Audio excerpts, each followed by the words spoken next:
Yes, now for today's class, I want to look at complex numbers. So let me type it here, complex numbers.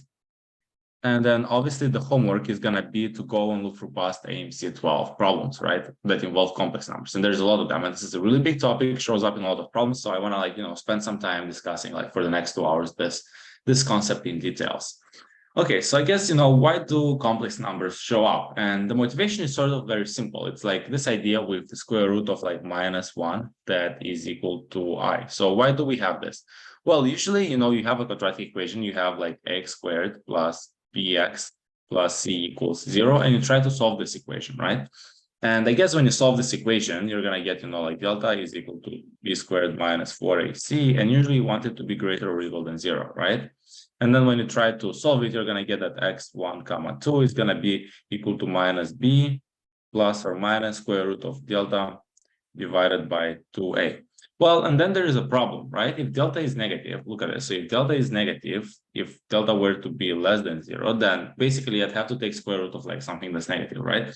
So I don't know, maybe one example would be, let's say, if we had this problem 2a squared plus, I don't know, 5x minus, let's say, -3, right? Okay, so let's look. So what would this, actually, no, this is not quite good because it's a bit 12, but -4, for example, right? So let's look at this problem. So I guess if I had to solve this equation, right, then if I try to compute delta, for example, I would see that delta would be b squared would be just 25. Well, actually, let's say +4 here. And then it would be +4 times 4 times 2, right? So it would be, so -4ac. So that would basically be -32, right? So this is equal to -7, right?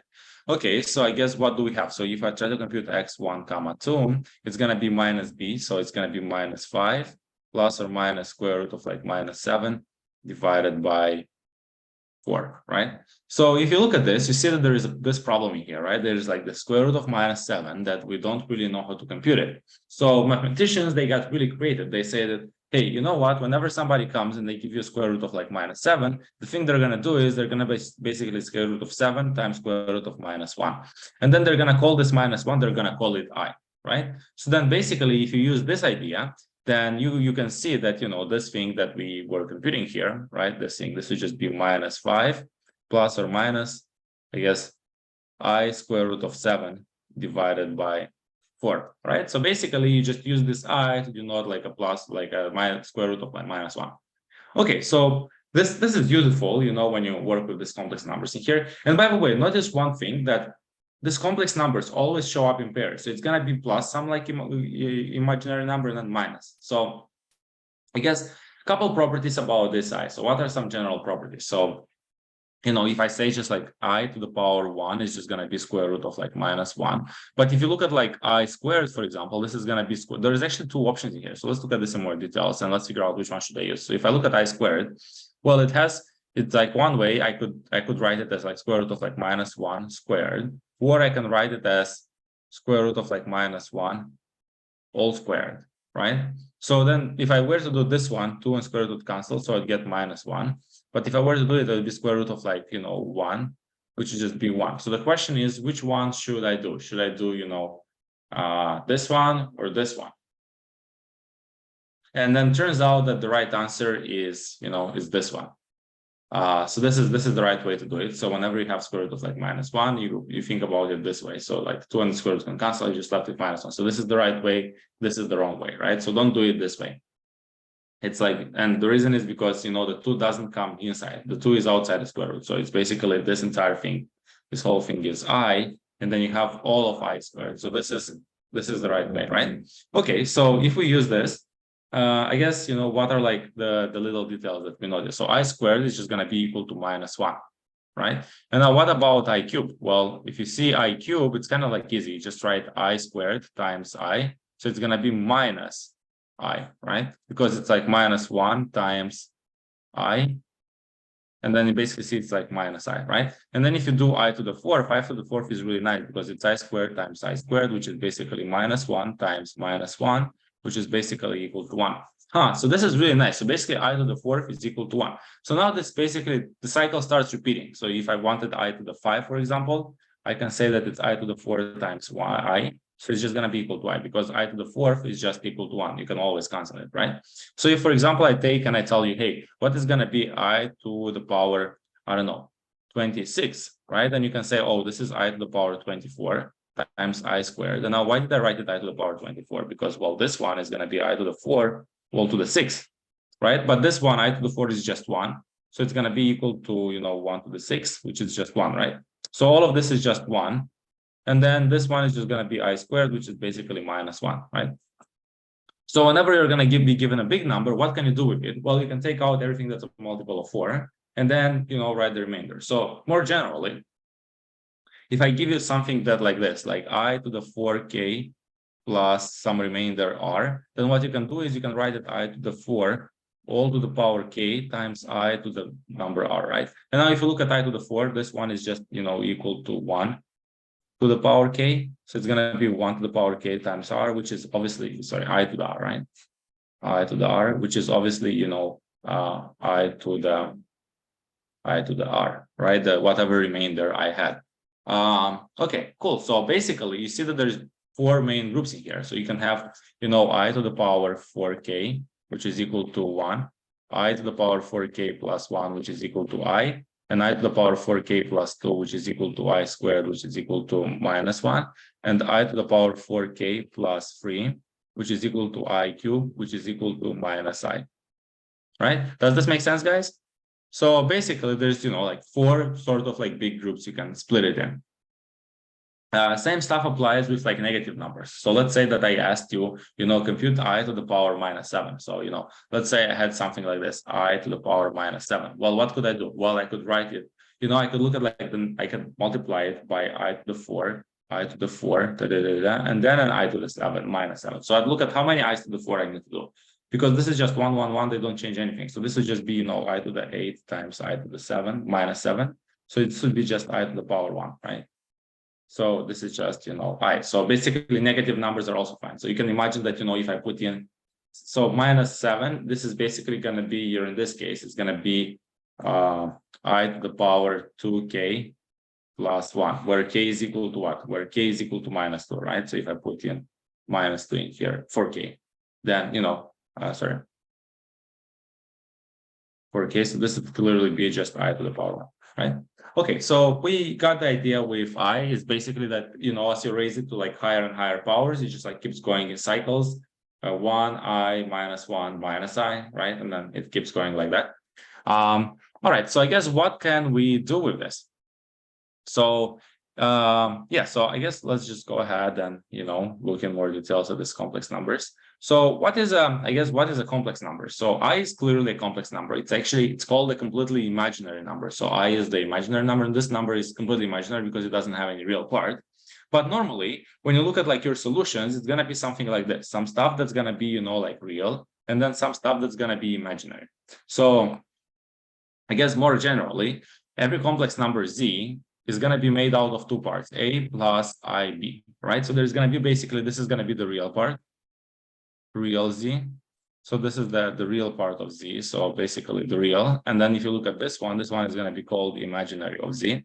So this one is called the imaginary part of zp, right? So for example, I don't know, like 3 plus 2i, right? This one is imaginary, this one is real, or like minus 7 plus square root of like 3i.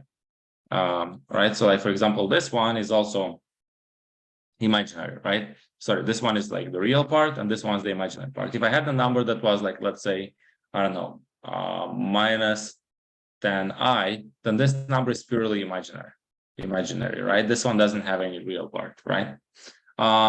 Okay, so I guess this is the main thing with, this complex number. It's just made out of 2 things, a plus ib. So I guess if we look at like our solution in here, this one, minus 5 plus or minus I squared root of 7 divided by 4. Well, what do we notice? There is one thing, this solution goes in pairs. There is one that's positive and one that's negative. So actually, if I were to rewrite this, so let's rewrite this. So if you look at this solution, minus 5 plus or minus I square root of 7 divided by 4, right? There's two options in here. You can either have, minus 5 over 4 plus I square root of 7 divided by 4. And the second option is minus 5 over 4 minus I square root of 7 divided by 4, right? So what we notice is that the real parts are the same. So the real parts are the same, right? So the same for both of this. But what about the imaginary parts? The imaginary parts are always opposite. So if you look at like this one goes with a plus. So this one is with a plus, and then this one is with a minus, right? So you have this plus and this minus. So turns out that complex numbers, when you solve quadratic equations, they always show up in pairs. So if you're going to get one complex number, the second one is also going to be complex number. It's going to be the exact opposite. And why? Because of, for example, this thing in here, right?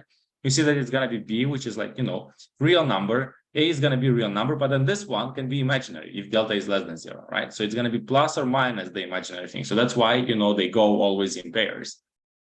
So because the complex numbers always show up in pairs, people came up with a new definition, and they said, if z is equal to a plus ib, then there is also z conjugate, which is basically a minus ib.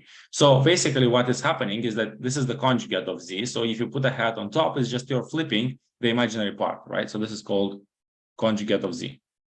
Conjugate of z, right? Okay, so what is the benefit of like working with the conjugate? I guess if you have z is equal to a plus ib, and if you have z conjugate is equal to a minus ib, one thing you could do is you can add them, right? So if you were to add them, z plus z conjugate, well, what would you get? You'd get, just 2a, which is nice. So you just get the real part. So if I actually were to divide it by 2, then I would just get the real part, right? I would just get a.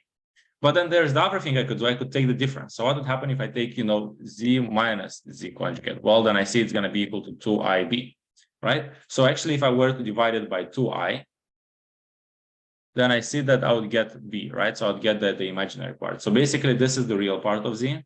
So this is, the real part of z is equal to this. And this one is the imaginary part of z, right? It's like if you knew z and z conjugate, then you could do this operations with the two of them.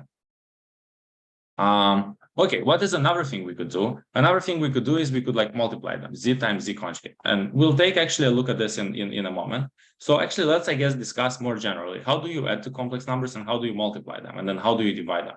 So more generally, if I had like one number, z1 is equal to a plus ib, and then another number, z2 is equal to c plus ib, so c plus ib. Right, and if I were to add them, if I were to look at, z1 plus z2, then all I do is I need to add the real parts and the imaginary parts. So this would just be, a plus c plus I, b plus d, right? And then, for example, if I wanted to do the difference, if I wanted to ask, okay, what if I want the difference? Now, what if I want, minus z1 minus z2, then, well, if you just need to put a minus here and a minus here. So basically, addition and subtraction is really nice with, this form of complex numbers. Well, what if now I want to multiply them? If I want to multiply them, it's a little more tricky. So what would happen? So I guess if I wanted to, do z1 times z2, this would just be a plus ib times c plus id. So you just open the parentheses as usual, but then interesting stuff starts happening. You get ac plus aid plus cib plus I squared bd, right? So if you look at I squared, this I squared is just equal to -1. So actually you can rewrite this whole thing. You can rewrite it as, as what? As ac minus bd. So this is going to be the real part plus I and then ad plus cb. So this one's going to be the imaginary part, right? Does this make sense, guys? So real part and the imaginary part. So it's very easy to multiply them. But the only thing is that the formula looks messy, right? So like this, and this looks messy. Looks ugly, or like looks ugly. So we'd want to find something that's better. And this one looks nice, right? So this one here looks nice. So yeah, we'll want to come up with some sort of way of multiplying these two numbers such that it doesn't look ugly anymore, but it looks nice. So I guess let me explain to you the main idea. So because it's every complex number, so if you look at every complex number z, well, what is this complex number? So z, which is equal to a plus ib, it's basically made out of two things. It's made out of a pair ab, right? If I give you two numbers, a and b, you can put them together in this form. If you put them together in this form, you get an imaginary number. So basically, what we can do is we can convert every complex number, we can convert it into a point in a plane that has two coordinates, A and B. So basically, you can kind of like create a complex plane, which is going to be something like this. You have like some axis, this is going to be your y-axis. This is going to be your so this is going to be your real axis, and this is going to be your imaginary axis. And the way it works is that if I give you some complex number, so let's say I have some complex number in here, z, which is equal to a plus ib. Then basically the way we characterize this point z, we're going to say, well, it's going to be made out of this pair AB. So if it's made out of this pair AB, then basically we say it's going to have some coordinate A in here, and it's going to have some coordinate B in here. So basically any number z, I can associate to it, a vector or an arrow. And this vector is just going to go from, from 0 all the way to z. And it's going to have, like this coordinates A and B, right? Okay, so this is kind of nice. So basically every number z, I can, convert into a pair of points A and B. So basically, if I tell you that, hey, this is made out of A and B, I can just tell you, hey, make A steps to the right and then B steps up, right? Okay, so this is nice. I guess what can I do with this? So if I look at what if now I look at z conjugate? Well, if I were to look at z conjugate would be, or maybe actually, you know what, let me just make it into a new image. So let me just draw a plot like this. So like this. So let's say that I had some complex number z, which is equal to a plus ib. So it gives me the pair a and b, right? Well, what if now I looked at z conjugate? Well, if you look at z conjugate is going to be a minus ib, right? So, well, you can rewrite this as like a plus I times minus b, right? So basically what you see is that z conjugate is made out of the pair a and minus b, right? So because it's the pair a and minus b, you see that what are going to be the coordinates? Well, so this one initially had coordinate a, and here it had coordinate b, but because this one has coordinates minus b, it's actually going to be minus b in here. So it's going to be this point here. So if I were to, so this is going to be your number z. If you were to look at like this arrow here, this would be your z conjugate, right? So z conjugate would be equal to a minus ib, and it would be the pair a and minus b, right? So basically, what is z conjugate? So z conjugate is just the reflection, right? You take this and you reflect it in the other side. So you just get, z conjugate. Okay, but well, if I take this z, there's another thing that I can look at. What if I look at, instead of z, I look minus z? So if I look at like minus z, then this is going to be minus a minus ib, right? So you see that this is actually going to be made of the pair minus a and minus b. So basically, if this is your z, minus z would be in the opposite direction, right? So minus z would basically be in the opposite direction. So let me draw it here. So if I were to look at in the opposite direction, right, in here, then this thing here would be minus z, which is basically minus a minus ib, which is basically corresponds to the pair minus a minus b, right? Does this make sense, guys? So basically this is minus z. And now what can I do? There's one more point in here. There is this point in here that I'm missing. And then this point in here, this one is going to be minus z conjugate. Because why? Because you take z conjugate and you put it in the other direction, right? So because you put it in the other direction, you need to put a minus in the front and it flips it in the other direction. Or another way to do it is to say, oh, it's minus z conjugate, but then I need to reflect it. So how do I reflect the point? I need to flip the b coordinate, right? So if I flip the b coordinate, I look at the conjugate. So I guess you're going to have this point here. Or maybe, just to be consistent, we can use blue colors. So here and here, right? So I guess, again, they're all going to have the same coordinates, right? But I guess for minus z conjugate, what is going to be the coordinates here? Minus z conjugate, which is basically equal to, I guess, minus a plus ib, right? And it's associated with what pair? So basically, we're going to have the pair minus a and b, right? These are going to be the coordinates of this point here. Okay, cool. Yeah, so you see that every complex number z, he sort of like has three brothers and sisters, right? So you start with z, you can get his brothers by taking the conjugate or taking the minus, or taking the minus and the conjugate. So sorry, this one doesn't need a conjugate here. Yeah, so basically, yeah, every number z sort of like goes in pairs. Okay. So this is kind of good. But now let's look at, so I guess we have the z conjugate. So one thing we can look at in more details is that, well, you see this thing, the z in here. Well, I can tell you how can I get to point z? So one way I can tell you to get to point z is I can tell you it's Cartesian coordinates. So these are called Cartesian coordinates. So this one here are basically called Cartesian coordinates.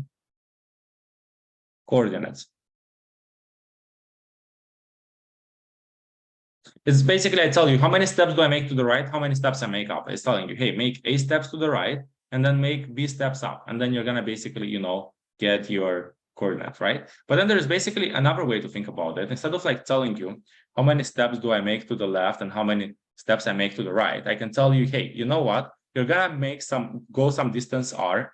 You're going to walk this distance on this side with some angle alpha, right? So instead of giving you the coordinates, A and B, I can also give you the coordinates. Instead of like, there's a nice transition between coordinates A and B and the coordinates R and alpha, right? So maybe I should write it here. So basically, instead of like using this coordinates, I can also transition. Instead of writing this, I can write the coordinates R and alpha. So basically, you see, every complex number is just a pair of two coordinates, X and Y. So for example, A and B, or I can tell you R and alpha. But what's happening if I were to use the R and alpha notation? So R and alpha is usually a little bit tricky, but it's not so bad because you see, if this is R, then there is two things you should know in here. So this thing in here, this is going to be R cosine alpha. So this is basically your A. And then what about this thing? Well, this thing in here, this one is going to be R sine alpha, right? So basically, you see B is R sine alpha. So I guess if I were to replace it, I can. So let me remove the Cartesian coordinates in here. But another thing I could do is I can rewrite this as, A. So what is A? A is going to be R cosine alpha plus B, which is going to be I R sine alpha, right? So one thing I could do is I could basically write this as like, R cosine alpha plus I sine alpha. Now, there is a special name that says that basically this is R e to the I alpha, where basically the theorem says that if you look at this thing in here, cosine, or actually, before we go there, this can also be written as R times she's alpha. What is she's alpha? So if you look at this thing in here, cosine plus I sine, this one is called she's alpha. So it's basically saying cosine plus I sine. And then there is also one more formula. That formula says that this is going to be R e to the I alpha. So this is called Euler. So basically, this is also equal to e to the I alpha. And it's also equal to she's alpha.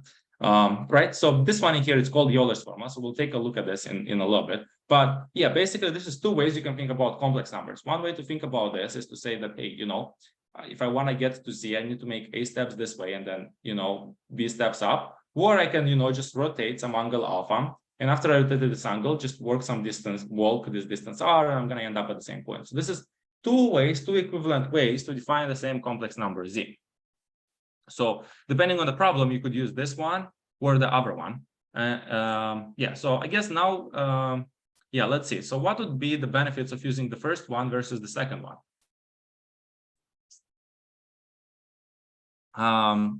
Well, let's see. So actually, maybe an even easier question would be to ask, instead of like first looking at what are the the benefits of one versus the other, maybe we can first learn how to transition very quickly between A and B and R and alpha. So how can I easily, transition between the two?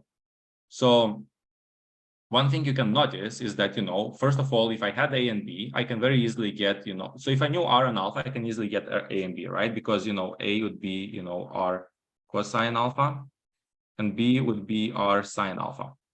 So it's very easy to get, A and B if I knew R and alpha. But now there's the other question.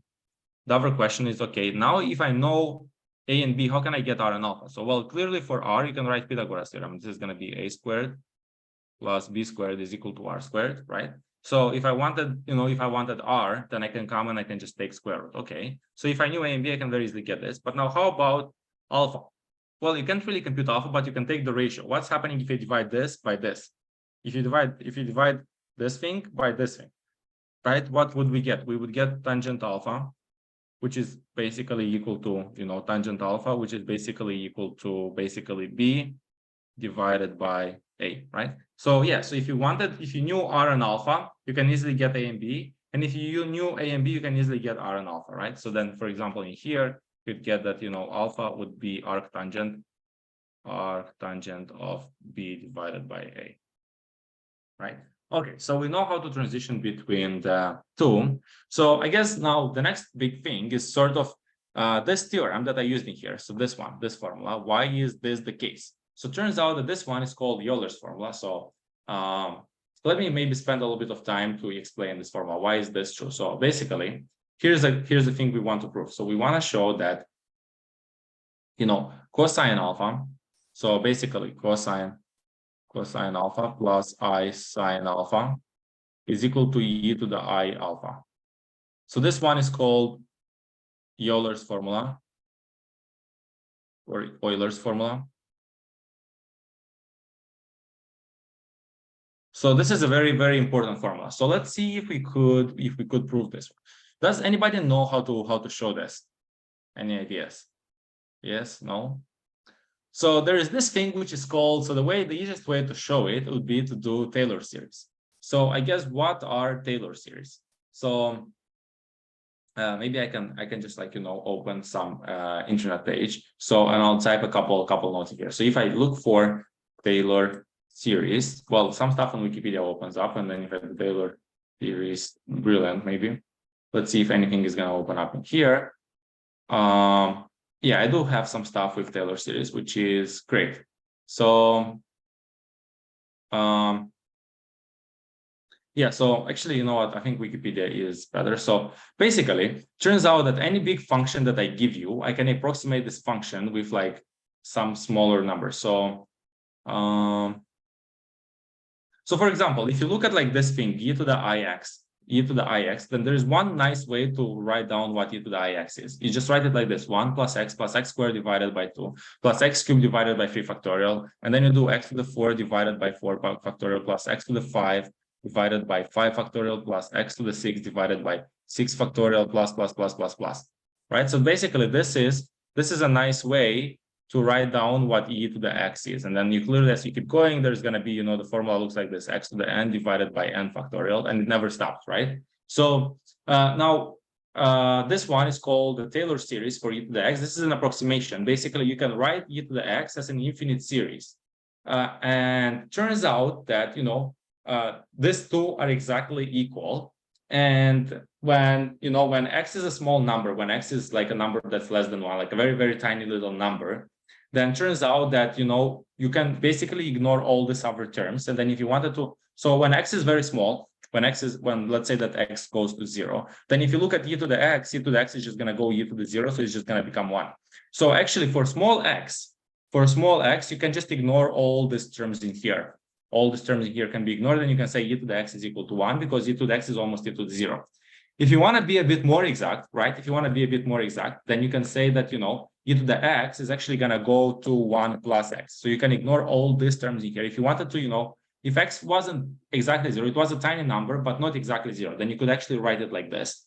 Why would I ignore x squared or like x cubed? Because look at this. If x was equal to 0, if x was equal to 0.01, then if you look at like x squared would just be 0.001, right? And then x cubed would be equal to, wait, sorry, we have it the right way. So 10 to minus 2, 10 to, so it would be 0.01, right? And then if, for example, you wanted x cubed, it would be 0.00. So it would 10 to the minus 2 would be 10 to the minus 6, right? So it would be 1, 2, 3, 4, 5, 6. So you see, so basically if x is a tiny number, then, all this higher order terms and all the stuff that comes after x cubed, they're going to be super tiny. So you can just basically ignore them. So if you wanted, a more precise measurement, you can write also plus an extra term, x squared divided by 2 factorial.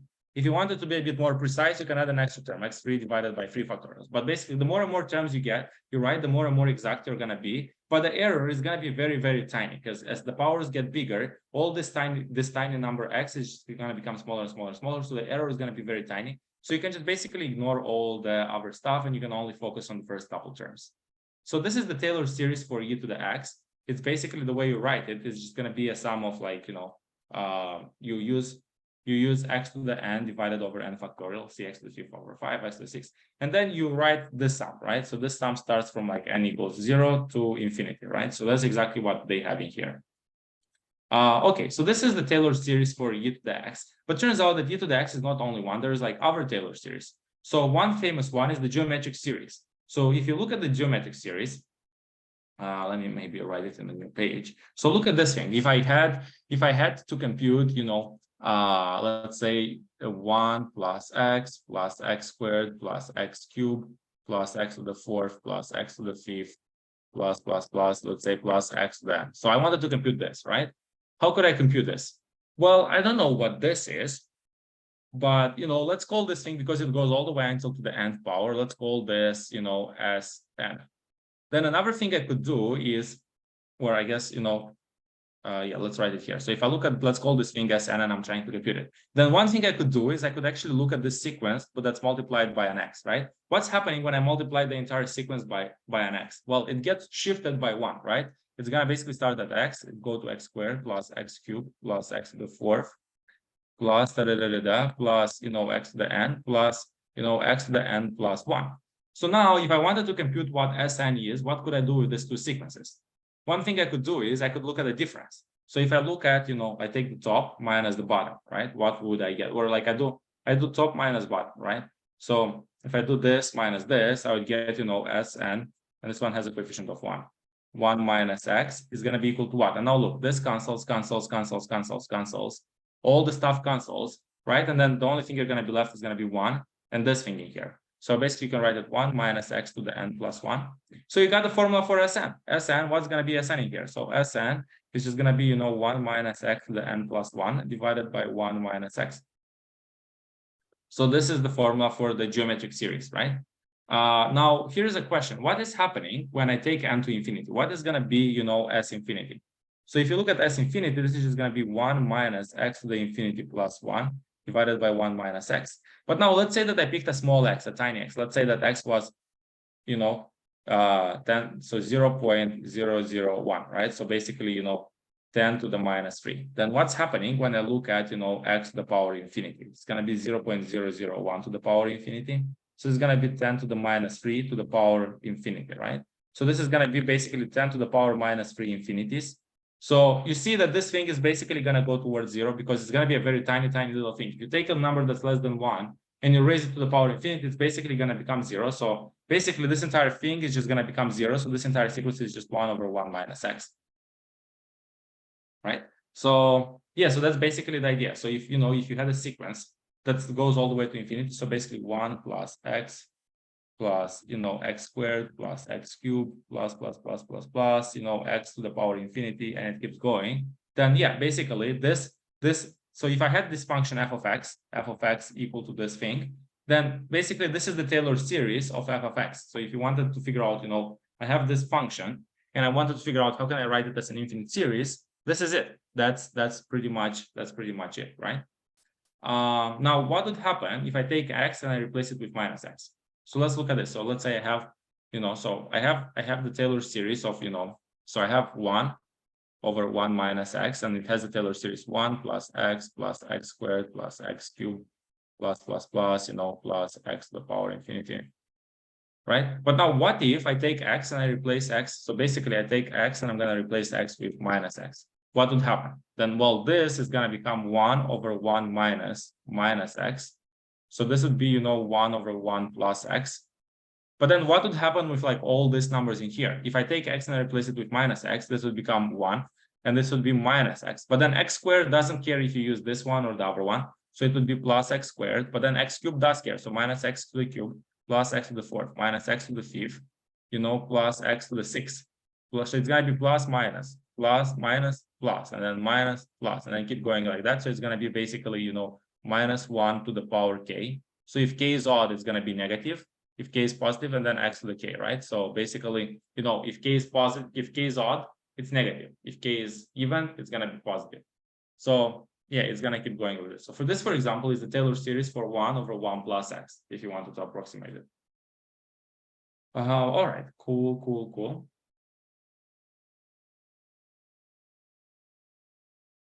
Okay, so yeah, so this is basically the Taylor series for this one. This is Taylor series for this one, for 1 plus x, right? And then actually, every function sort of like has its own Taylor series. So how can you get, the Taylor series of a function? So let's I guess take a look, go back at like this Taylor series idea. So here is the thing. So if I give you some any complex function f, so maybe let's see, I can open this here.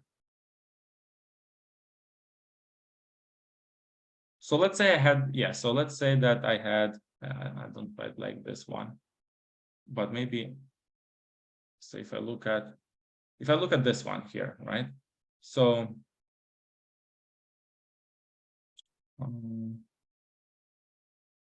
yeah, so let's look at this one, quadratic.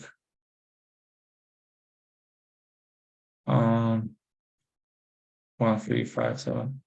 Okay, so one way we could do this is, yeah.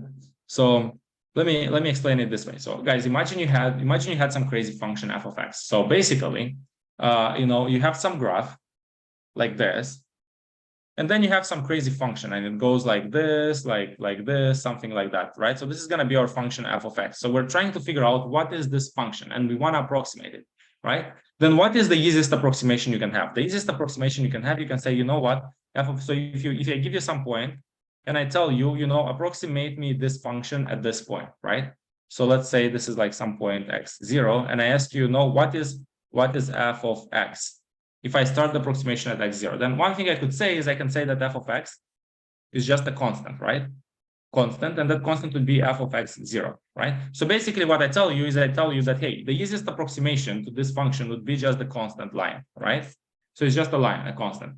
But then the next thing I could do, the next better approximation, is I can say that f of x is equal to ax plus b. So this is basically a line, right? So how do I decide this line? Well, if I start to approximate at x0, then I can say that, this function f of x, this is actually an approximation for f of x. So this one is actually f of x approximation, approx.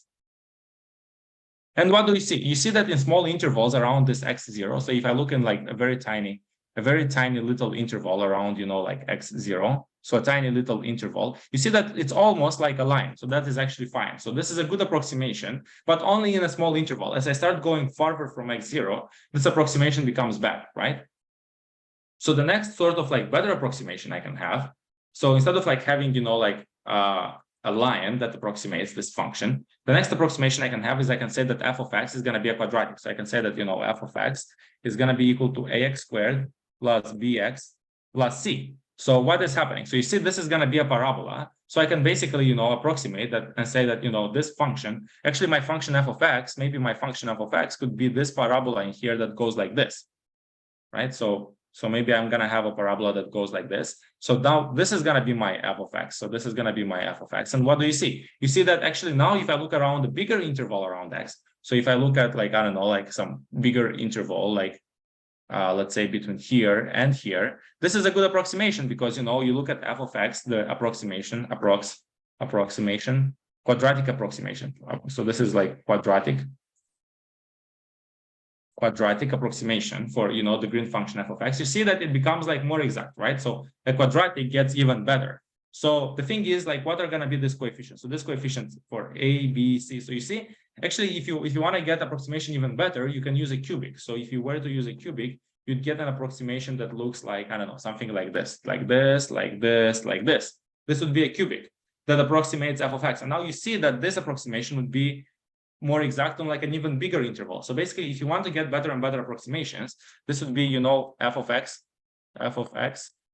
cubic approximation, right? Cubic approximation. So this would be basically f of x would be, like some like x cubed plus x squared plus, x plus x to the 0, right? And it's going to have some coefficients, c3, c2, c1, c0, right? So basically, if you use a cubic, it gets even better, right? So you can think about like, okay, you know what? I'm going to add more and more and more powers. So if you want to add more and more powers, that's basically the Taylor series. So you can basically say, you know what? F of x is going to be equal to an x to the n. So you can actually start the other way. So you can start with you basically saying c0 x to the 0 plus c1 x to the 1 plus c2 x to the 2 plus, cn x to the n plus, and it keeps going all the way to infinity. So the more and more terms you get, you are going to get a polynomial of nth degree or like infinite degree, but then that polynomial is going to be almost, it's going to like, that polynomial is going to go around and it's going to be almost like like exactly like f of x, almost close, right? So this is basically the idea with Taylor series. So now there's a couple famous Taylor series. So I guess we saw a couple famous ones. So for example, if I had, if I had this function has this Taylor series, and now if I look at this function here, it has this Taylor series, right? And then we also looked at e to the x, and we saw that e to the x also has a famous Taylor series. So if I look at e to the x, where is e to the x? It's here, right? This is the Taylor series for e to the x. Okay. Okay, so this is e to the x, and now if I keep going, for how about like sine x and cosine x? Turns out sine x and cosine x also have nice formulas. So if you look at this two, this is going to be the formula for the sine and the cosine. Turns out that the cosine is an even function. So cosine x, and if I plug in cosine minus x, they don't care. They're the same thing. So if I replace x with minus x, they don't care. And that's exactly the case in here, because if I come and I replace x with minus x, you're going to get minus x squared minus x to the fourth, and they're all going to be the same. So basically the cosine has only even powers, because they don't care if you write minus x or plus x, right? Cosine is always going to be the same. So basically, if you wanted to add more terms, but they're going to go plus minus plus minus. So it's plus and then minus and then plus and then minus x to the 6 over 6 factorial. But then it's going to be plus x to the 8 over 8 factorial. But then it's going to be minus, x to the 10th over 10 factorial. And it's going to go like that, plus minus, but it's only going to be even powers. So this formula here, this is basically going to be cosine x. So cosine x has this approximation that's given by this thing. And now what about sine x? Sine x, on the opposite, it's basically, basically, if I look at sine of minus x, then this is basically going to be minus sine x, right? So sine x is an odd function. This one's called an even function. This one's an odd, because, if I put a minus in front of the x inside the sine, then this minus would come out in front of the sine x. And that's actually the case, because if I were to replace x with minus x, then this would become minus x, and this would become minus x, this would become minus x. So see, all the powers, they're odd, and if I put a minus, then it's going to flip all the signs. So this is going to be minus, this final thing is going to be plus, this is going to be minus, plus, plus, minus, plus. So basically all the signs get flipped. So this is an odd function, so it satisfies this property. And on top of that, I guess it's going to contain only what term? So I guess it's going to be plus, minus, so x to the 5th. So the next one is going to be minus x to the 7 over 7 factorial, plus x to the 9 over 9 factorial, and such and such and such. So this one is going to be sine x, approximation for sine x. Okay, so this is going to be important, because you see that if you combine all of this, like what do they look like? So all these terms, they look like this. They look like x to the n over n factorial. But this one is using what terms? This one is using the even terms. So in some sense, if I were to combine sine x and cosine x, I would get e to the x, right? Because e to the x is just using all these terms, like infinite number of terms. All right, cool. So let's see. What are we gonna do next? So let me just clear this a little bit. So yeah, there's other like Taylor series for like more advanced functions. You don't need to know all of them, but know just the most important ones. The most important one is obviously e to the x, right? And then also like now you know sine x, cosine x. So I guess actually if I open this is the same article, so it doesn't make any sense. Oh no, this is actually good. So this is actually discussing what I said is, you have some function and you want to approximate it. Okay, cool. So we have sine x, and obviously e to the x, and then there's also like, for example, the logarithms, right? So logarithm of 1 minus x also has a nice formula. It's gonna look like this, it's gonna be minus x to the 4 divided by 4, minus x to the 5th divided by 5, minus x to the 6th divided by 6, minus x to the n divided by n, right? And it keeps going. So ln doesn't have any factorials. And then what about ln of 1 plus x? Well, kind of the same story. It's just like now you need to replace all the x's, into like minus x's, right? So you're going to get from here to here. And then what's happening in that process? Because I replace x with minus x, this is going to become, I need to put a minus x, minus x, minus x, minus x. So minus x, and then minus x, and then minus x. So basically, all the odd powers are going to change signs, and all the evens are going to stay the same. So basically, all of them initially are negative, but the evens don't care if you put in a plus or a minus. So the evens are still going to keep being negative, but then all the odds are going to flip from negative to positive when you do this transition, right? So this is kind of like the same thing. Okay, so this is the main thing about Taylor series. So I guess we spent almost an hour discussing Taylor series, but it's an important concept, so it's good to know it. So now I guess we can prove Euler's formula. So let's see what is going on in Euler's formula. So if you look at the sines and the cosines, so the cosine is using all the odd terms. The sine is using all the, sorry, this is using all odd terms, and this is using all even terms. So in some sense, this formula looks like this. It's gonna be, so this one is basically gonna be of sum of like x to the n over like n factorial, but where n equals even, right? And then what about this one? Well, this one's gonna be a sum of like x to the n over like n factorial, where n equals odd, right? But then you see what the thing is in here. It's gonna be, it's not quite like the sum because it's gonna be plus or minus. So it's gonna be basically, you know, it's gonna be times plus or minus 1 and times a plus or minus 1. So we need to figure out like how do we decide, you know, if it's plus 1 or minus 1, right? So this is where I comes in because, you know, what do I know about I? I know that, you know, I squared is equal to minus 1, but I to the fourth is equal to 1. So now look at this. This is x to the fourth. So all the stuff that's a multiple of 4, all the stuff that's a multiple of 2 is going to contain a minus, but all the stuff that's a multiple of 4 is going to contain a plus 1.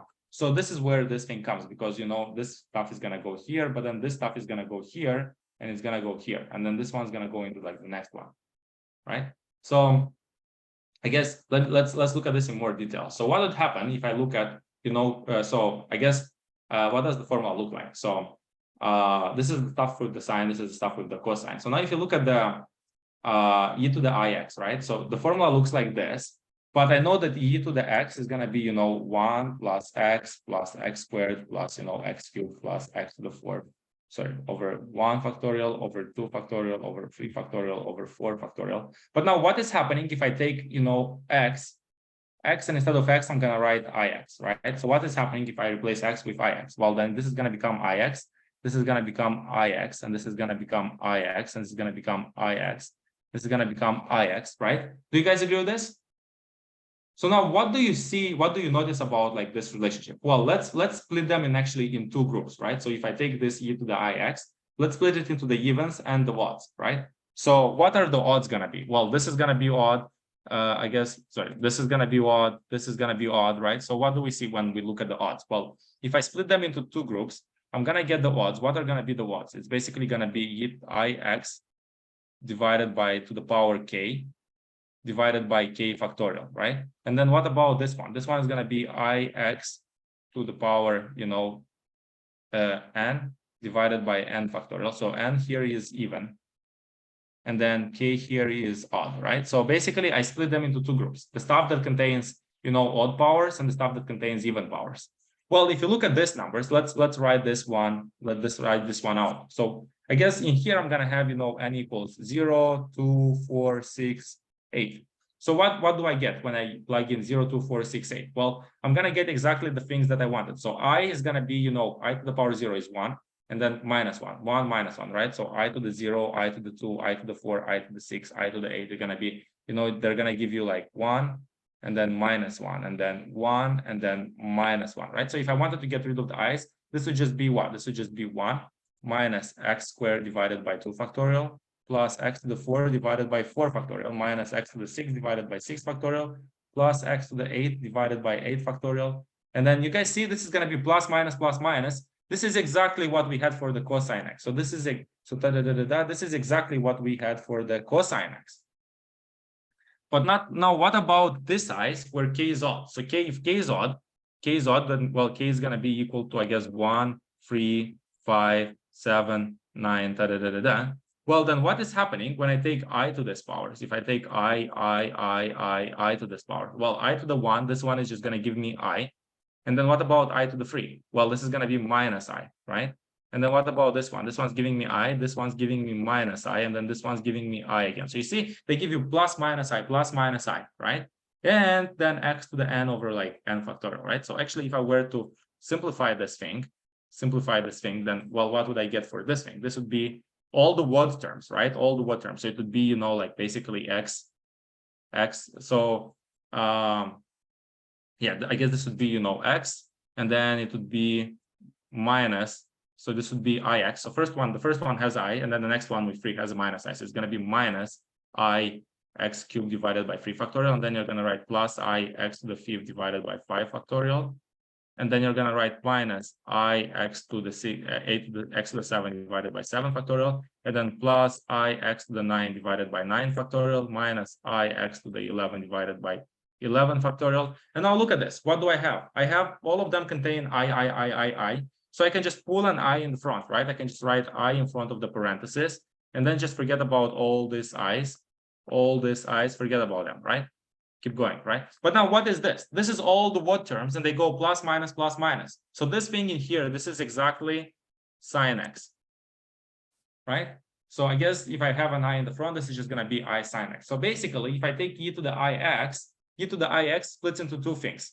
So this, so basically, you know, what is the splitting here? So all this thing in here is going to become I sine x, and all these things in here are going to become cosine x. So you get this formula that e to the ix is going to be cosine x plus I sine x, and it comes from Taylor series. Does this make sense, guys? So this is kind of like an advanced concept. So sorry if this was a little bit confusing, but yeah, this is basically the main idea in here.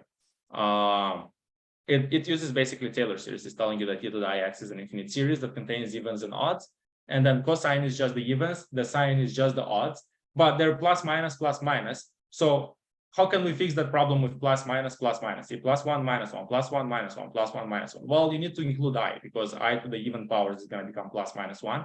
And then, but what's the problem with the odds? Well, the odds are going to become plus minus, but plus minus I. So you can just take I in front of the parentheses. So that's why this one has an I here in the front. All right, cool. So I guess this is the main thing about Euler's formula. So now we can get back to our stuff.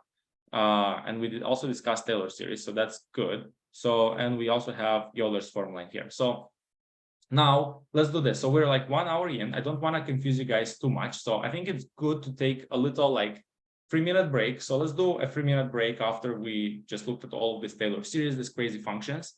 And let's get back at like 9:01 or 9:02, and then basically we're gonna continue to the second part of the class. Okay, so yeah, other than that, any questions so far? Yes, no? Okay, so 3-minute break and then we'll get back.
All right, so I guess let's get back and go into the second part of the class.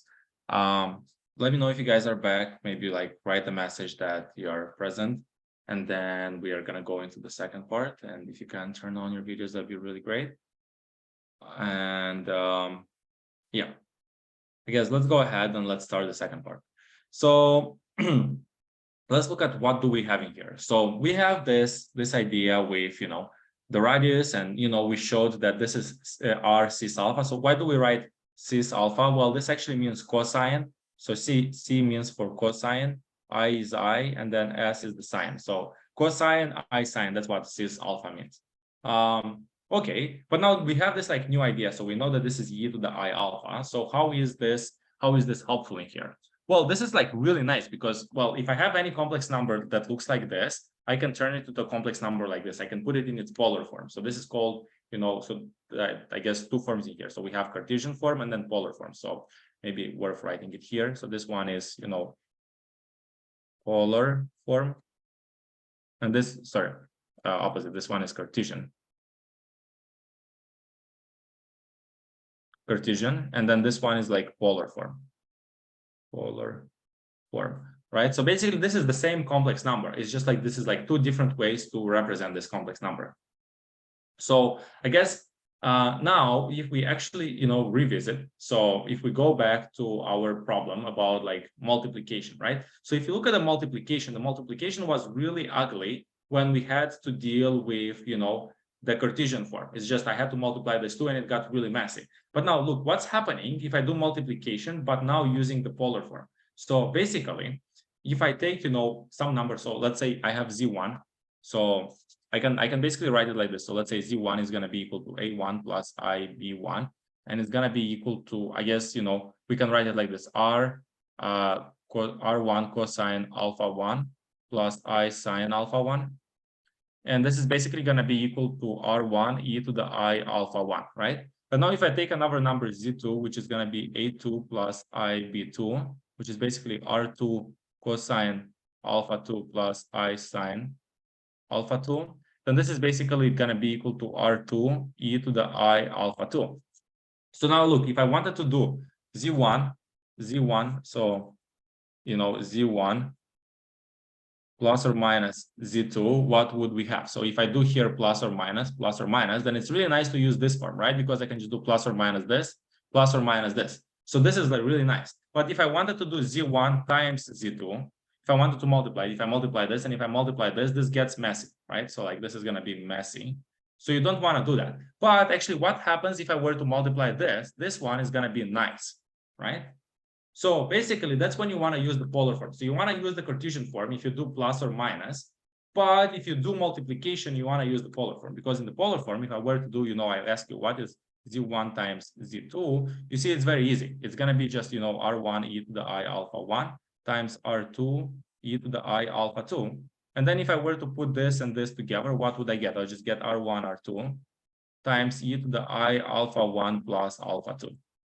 Right? So you see the alphas just add and the radius is just multiply. So this is the neat thing in here. Now, what if I wanted to do, I guess here that we discussed this polar form, what about, z1 divided by z2? Well, if I look at z1 divided by z2, this is just z1 multiplied by z2 to the power minus 1.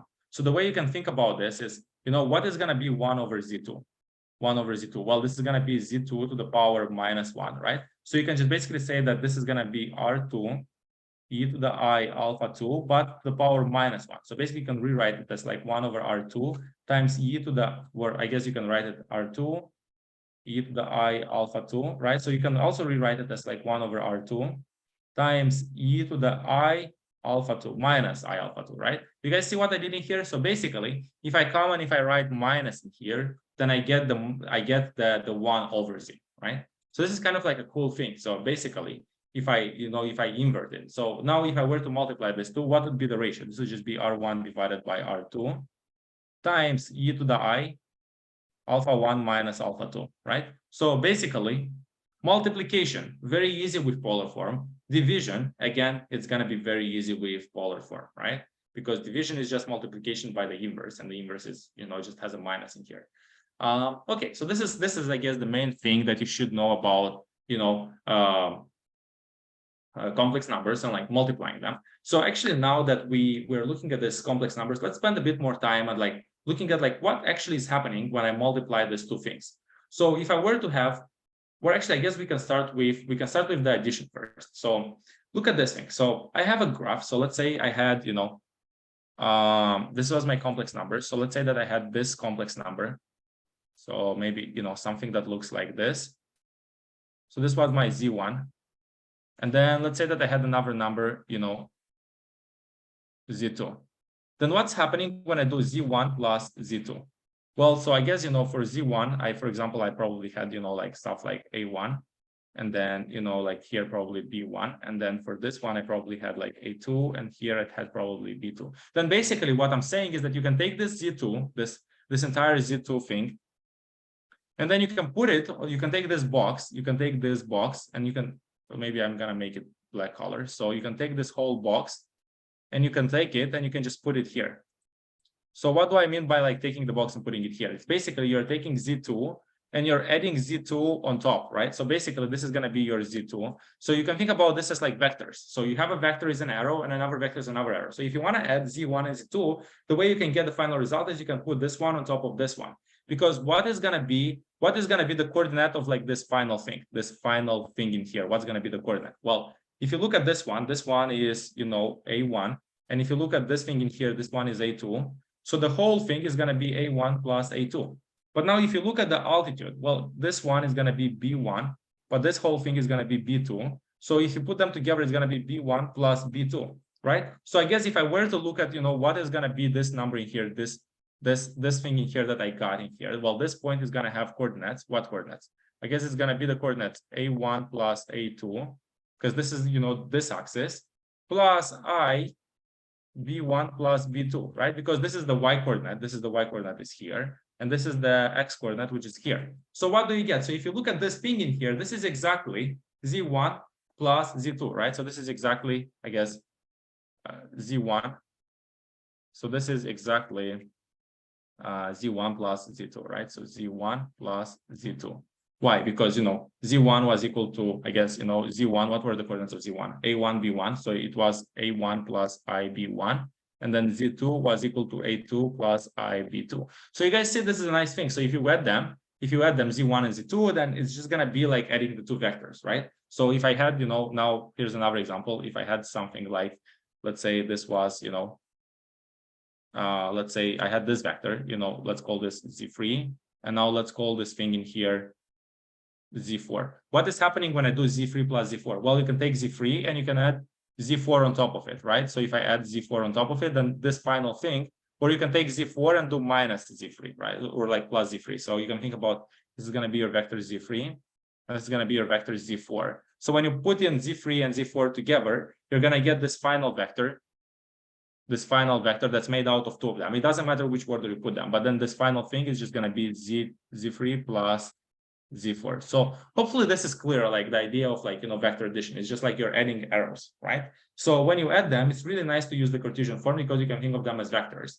But now what is happening when I were to multiply them? If I were to, multiply Z1 times Z2, then it gets a little bit more tricky. So I guess let's just, write it down.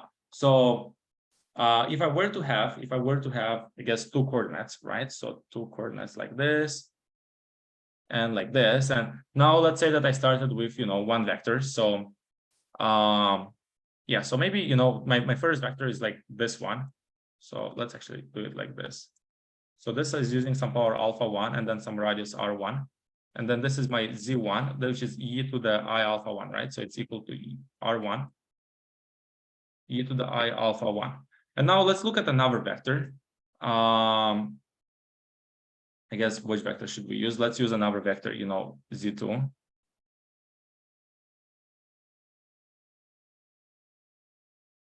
No, so let's call this vector Z2, which is basically using some angle alpha 2 and some R2, right? So this is basically equal to R2 e to the I alpha 2. What's happening if I were to multiply them? Well, if I were to multiply them, what would be the total angle? So if I multiply them, actually, instead of using alpha 1 and alpha 2, maybe it's better to just use alpha and beta.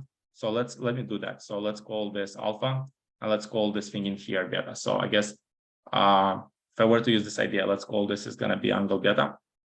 So this is going to be angle beta, and this one here is going to be angle alpha, right? So I have angle beta and angle alpha. So now what's happening when I combine them? So if I were to combine them, if I were to look at, Z1 times Z2, I see that I get R1, R2, right? And then e to the I alpha plus beta.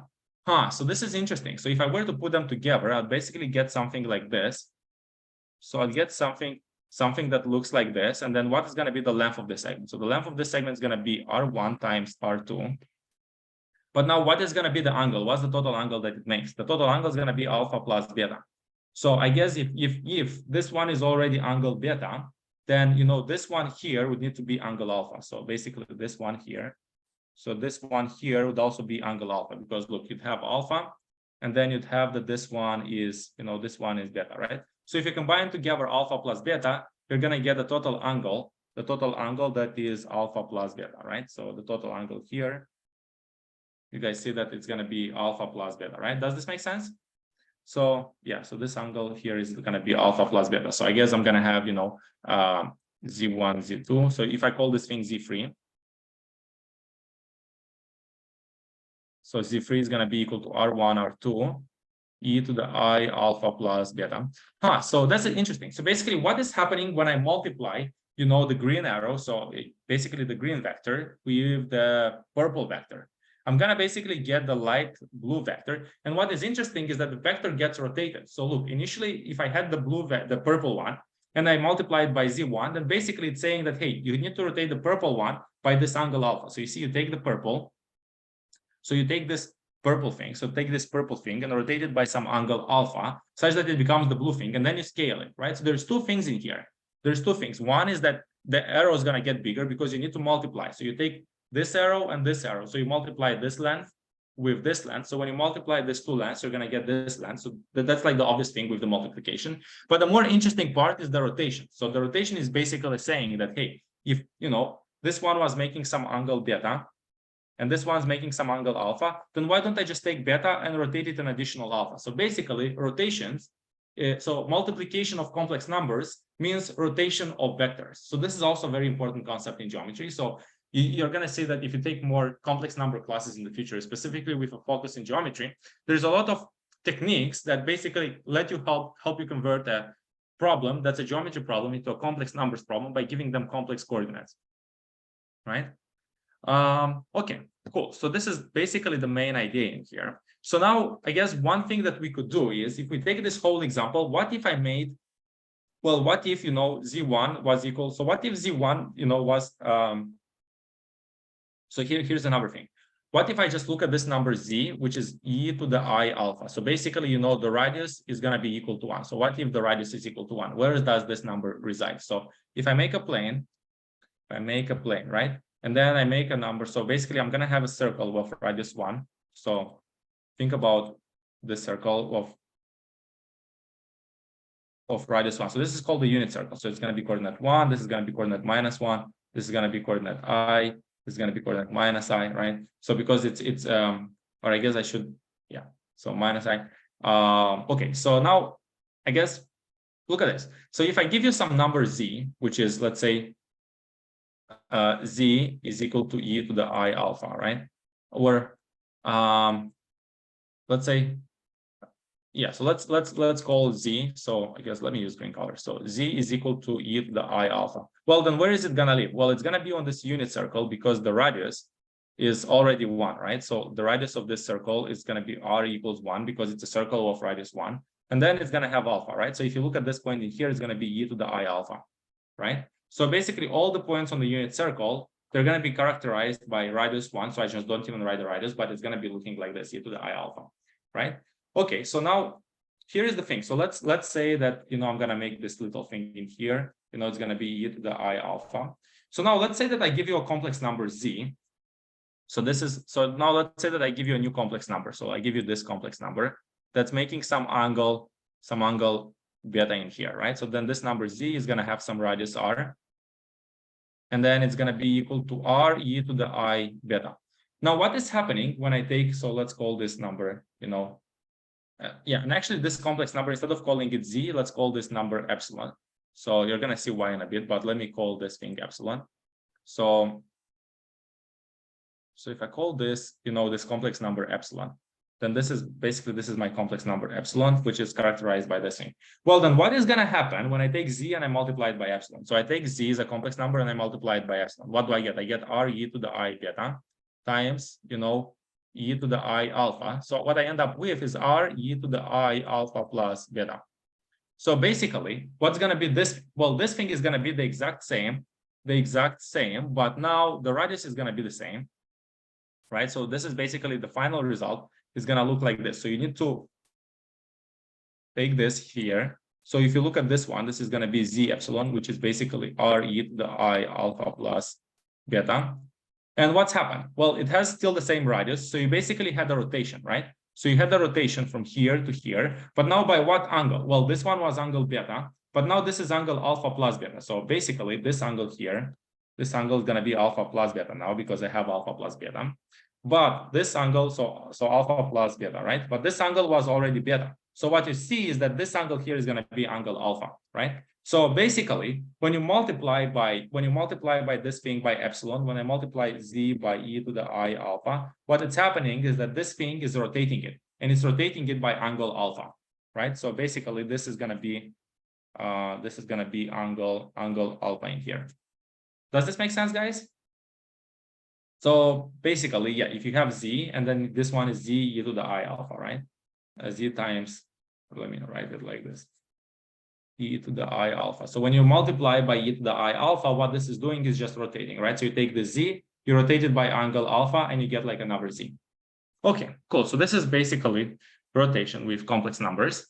So this is some of the main things that I wanted to show you guys. So let's see, what is the next thing? So well, one thing to keep in mind is that alpha, so another observation, basically, if you have this circle, right, and then, let's say that this was, some angle, I picked some angle alpha in here, so this was some angle alpha, then basically the angle goes counterclockwise. It starts like this and it goes counterclockwise. So this is going to be alpha. So if this is some r, this is going to be r e to the I alpha. But then if I were to look at like, go the opposite direction. So let's say I look at like this number here, that's, like this. So this one is not going to be angle alpha anymore. It's going to be angle minus alpha, right? Because it goes in the opposite direction. So this would be r e to the minus I alpha. And what you can see is that actually these two are going to be complex, they're going to be complex conjugates of each other. So if I call this thing z, then this thing here is going to be just z conjugate. So it's basically r e to the I alpha, all conjugate, right? And why is that the case? Well, because this is going to be cosine alpha plus I sine alpha, right? But then what about this one? Well, this one is going to be, and it has an r in the front, right? This one is going to have an r in the front too, but it's going to be cosine of minus alpha plus I sine of minus alpha, right? Because it's using the angle minus alpha instead of alpha. But the cosine doesn't really care if you put in a plus or a minus. So you can also come and replace it with a plus because it doesn't really care. But what about the sign? Well, the sign actually cares. If you have a minus, you can take this minus and put it in the front and it's going to become a minus here, right? So what do you see? You see that this is a plus IB. Well, this one's going to be a minus IB, right? So because this one has a minus in here, so they're complex conjugates of each other. And there's also this idea. So if you go from like, from here to here. So also another interesting property exactly for this thing. Well, what is this? So this one is also going to be equal to 1 over z, right? Because it's just, equal. Well, actually, no, that's not the case because the radius is not equal to 1. But if I were to make the radius to be equal to 1, so if I were to get rid of the radius, right, then if I don't have the radius, then there is actually one more interesting thing in here. What would be that interesting thing? It would be that, well, this is also going to be equal to 1 over z. So basically 1 over z is just z conjugate, right? Because, this is just, 1 over e to the I alpha. Yeah, so all of this would be true in here. Okay, so now we have, I guess, rotation counterclockwise is just multiplication by e to the I alpha. And then look, rotation is in the opposite direction. It's gonna be multiplications by this thing, by e to the minus I alpha, right? Okay, cool. So we've got these things in here. So let's see, what can we do next? So the next thing is, let's see, so multiplications with complex numbers. So let's imagine that I had a big complex number that I wanted to multiply, right? So let's say that maybe I have, a plus bn, a plus ib, and I want to raise it to the power 2023, right? Then how can I do it? Well, one thing you can do is you can write this number in the complex plane. So you say, let's say that this is a, this is somewhere b in here. So you have this number z, which is a plus ib. So now the thing is, well, you can rewrite it in polar form, right? So you can rewrite it as like e to the I alpha. So if you were to do that, then this would be nice because, if you want to raise this, then you just need to open a lot of parentheses, so you're going to get a lot of stuff. It's going to be very messy. But if you write it in polar form, you can say that, oh, this is going to be some radius and some alpha. So you can say that this is r e to the I alpha. So 2023. And this one is very easy because it's just going to be r to the power 2023 times e to the I 2023 alpha. Right? So then this one is just very easy because you just get r to the power 2023 times, cosine 2023 alpha plus I sine 2023 alpha. Right? So yeah, so basically, whenever you need to like raise something to a big power, always use the polar form, right? And then you'd like basically get something nice in here. Okay, so I guess this is the thing in here. Well, actually, now that we are talking about this multiplication, let me show you guys some tricks with complex numbers. So here's one thing you can do when you, for example, square or cube complex numbers. So let's imagine, so it comes from like this, basically. I guess, if you look at cosine alpha plus I sine alpha, and let's say that I want to raise this to the power n, what would I get when I raise this to the power n? Well, you can rewrite this as like e to the I alpha all to the power n, but then you can rewrite this as like e to the I and then alpha n, right? And then if you do that, you see that this is going to be cosine alpha n plus I sine alpha n, right? So there's basically this one in here. This one is called the Moivre's formula. So basically what the formula says is that, hey, if you have a cosine plus I sine, and you raise it to some power n, you can just take the n and put it in here inside of this too. And it comes from like just like this thing and this thing. See, like if you raise to the power n, it's just the same as multiplying n alpha. So like that's the trick in here, that n can go inside here. So because n can go inside here, that's exactly why n can go inside here. So this is the little trick that you need to keep in mind, right? So you can get this thing, which is exactly like this. Okay, so now this formula is like really cool. So let's see if we can use this formula. So here's a couple of tricks you can use with this formula. So let's imagine that somebody comes to you and they ask you, hey, what is the formula for cosine of 2x?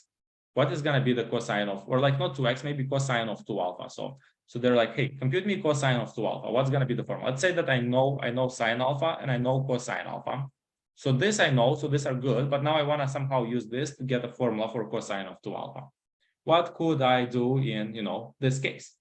Well, so here's the thing. When somebody asks you stuff about like trigonometric identities with cosines or sines, always use the two of them together. Always write the two of them together. So if somebody asks you stuff about this guy, you can always write it like this. You can write it, cosine.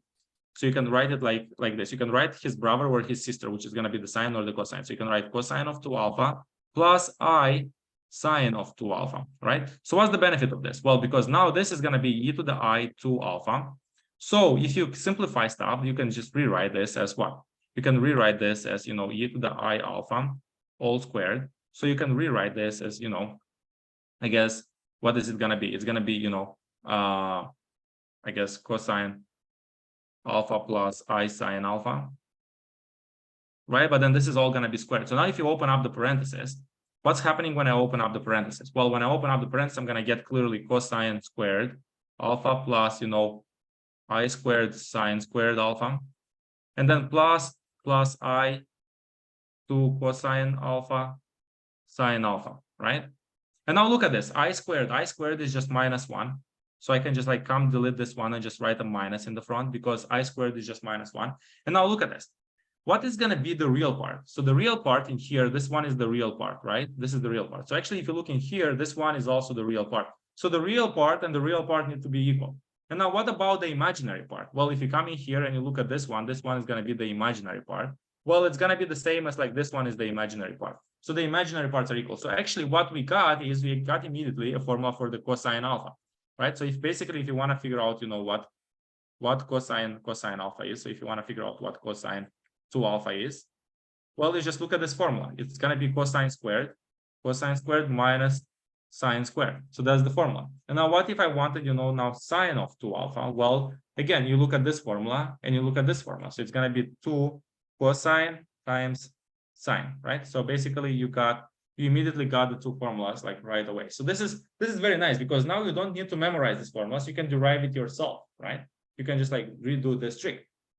And this trick always works. Like, for example, what if somebody now asked you, hey, what is going to be the formula for sine of 3 alpha? So let's say that I want this formula, sine of 3 alpha, question mark. And I knew the cosine alpha and I knew the sine alpha. So basically, I'm allowed to use this. But, what is this going to be equal to, the final formula? So I don't know, maybe you remember it, maybe you don't. If you remember it, it's good. You can use it in a competition. But if you don't remember it, well, what could you do?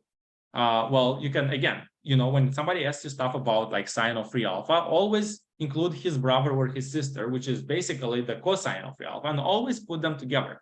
So what is happening if I, put them together? Again, same story. I'll get, cosine of 3 alpha. So I'll write down just cosine of 3 alpha plus I sine of 3 alpha.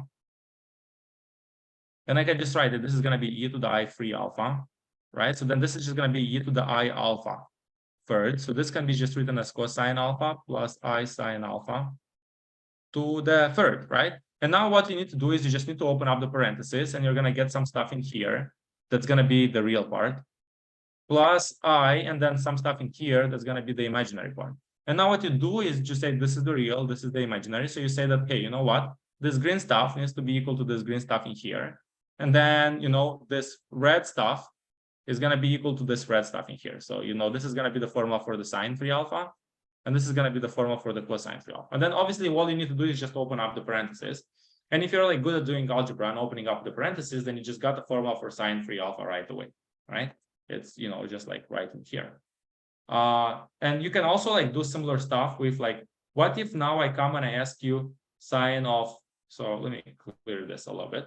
But what if now I come and I ask you sine of, 2 alpha plus beta. So let's say that, I want sine of 2 alpha plus beta. How can I compute this thing in here? Well, again, you can do the same story. You can include his brother or like his sister. So you can rewrite this as like, cosine. So you rewrite this as like cosine of 2 alpha plus beta plus I sine of 2 alpha plus beta, right? And then you rewrite this as like e to the I 2 alpha plus beta. And then you can rewrite this as like e to the I alpha squared times e to the I beta, right? And now if you open up the parentheses, what is this? It's going to be cosine alpha plus I sine alpha all squared, right? Because this is just this thing. And then what about this thing? Well, this thing is going to be, cosine beta plus I sine beta to the power 1, right? And now all you need to do is just open up the parentheses. And well, you're going to open up the parentheses and you're going to get some stuff that's like real. And then you're going to get, plus I, and then some stuff that's imaginary, right?